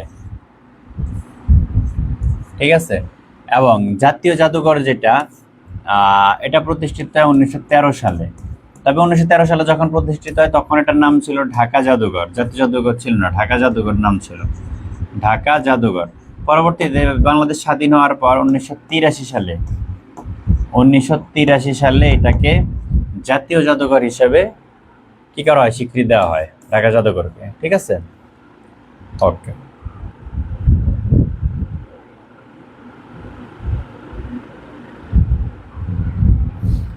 তারপরে দেখি আমরা বাংলাদেশের প্রাচীনতম নগর কেন্দ্র কোনটি? ময়নামতি, পাহাড়পুর, মহাস্থানগড়, সোনারগাঁ। বাংলাদেশের প্রাচীনতম নগর কেন্দ্র কোনটি? বাংলাদেশের প্রাচীনতম নগর কেন্দ্র ময়নামতি, পাহাড়পুর, মহাস্থানগড়, সোনারগাঁ। বাংলাদেশের প্রাচীনতম নগর কেন্দ্র কোনটি? ময়নামতি, পাহাড়পুর, মহাস্থানগড়, সোনারগাঁ। কোনটা হবে? 47 নম্বরটা বলো তো।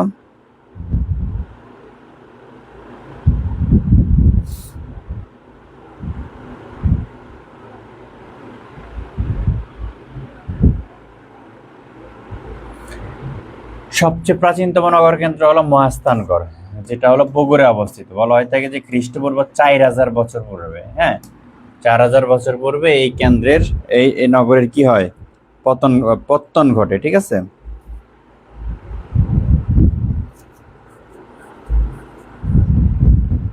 সরি, কত বললাম? খ্রিস্টপূর্ব 4র্থ শতাব্দী, খ্রিস্টপূর্ব 4000 না, 4র্থ শতাব্দী, হ্যাঁ, খ্রিস্টপূর্ব 4র্থ শতাব্দী, মানে আজকে থেকে প্রায় 2400, হ্যাঁ, 2400 প্লাস বছর আগে এই নগরের, মহাস্থান নগরের কি হয়, পত্তন ঘটে, গোড়াপত্তন ঘটে। আচ্ছা, 48 নম্বরটা দেখি আমরা। তিতাস উপজেলা কোন জেলায় অবস্থিত? বলতো।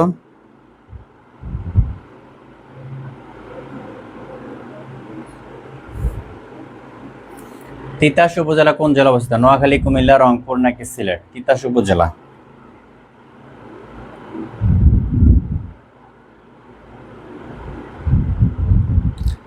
তিতাস উপজেলা অবস্থিত কোথায় বলতো? কুমিল্লাতে, হ্যাঁ। আচ্ছা, তোমরা জানো যে এতদিন কিন্তু বাংলাদেশে 495টা উপজেলা ছিল, বর্তমানে উপজেলা 500টা, নতুন করে 5টা উপজেলা স্বীকৃতি দেওয়া হয়, 5টা উপজেলা নতুন করে গঠন করা হয়। বর্তমানে উপজেলা কয়টা বাংলাদেশে? 500টা, এটা একটু মনে রাখবে। এতদিন ছিল 495, বর্তমানে বাংলাদেশ উপজেলা 500। বর্তমানে বাংলাদেশ উপজেলা কতটি?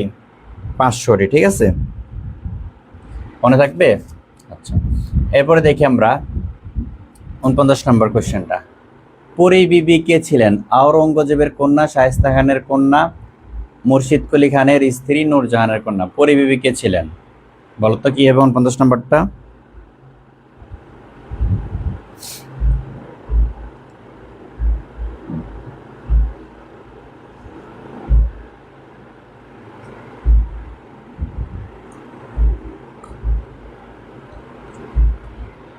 এই পরী বিবি কিন্তু আরেকটা নামে খুব পরিচিত ছিলেন, সেটা হলো, এটা আসে মাঝে মাঝে পরীক্ষায়, ইরান দুখত রহমত বানু। পরীক্ষা আসে কেমন, যে ইরান দুখত রহমত বানু নামে কে পরিচিত ছিলেন? পরী বিবি। তাহলে এই পরী বিবি কে ছিলেন? তিনি ছিলেন মূলত শায়েস্তা খানের কন্যা। কে ছিলেন? শায়েস্তা খানের কন্যা, ঠিক আছে, রাখতে হবে। আচ্ছা, এরপর আমরা 50 নম্বর কোশ্চেনে চলে যাই।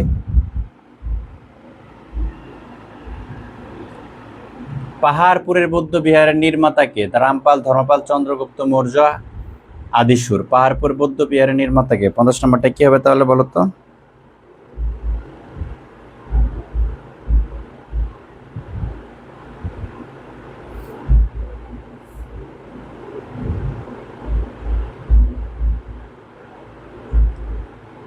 পাহাড়পুর বৌদ্ধ বিহারের নির্মাতা কে? 50 নম্বরটা একটু ফার্স্ট।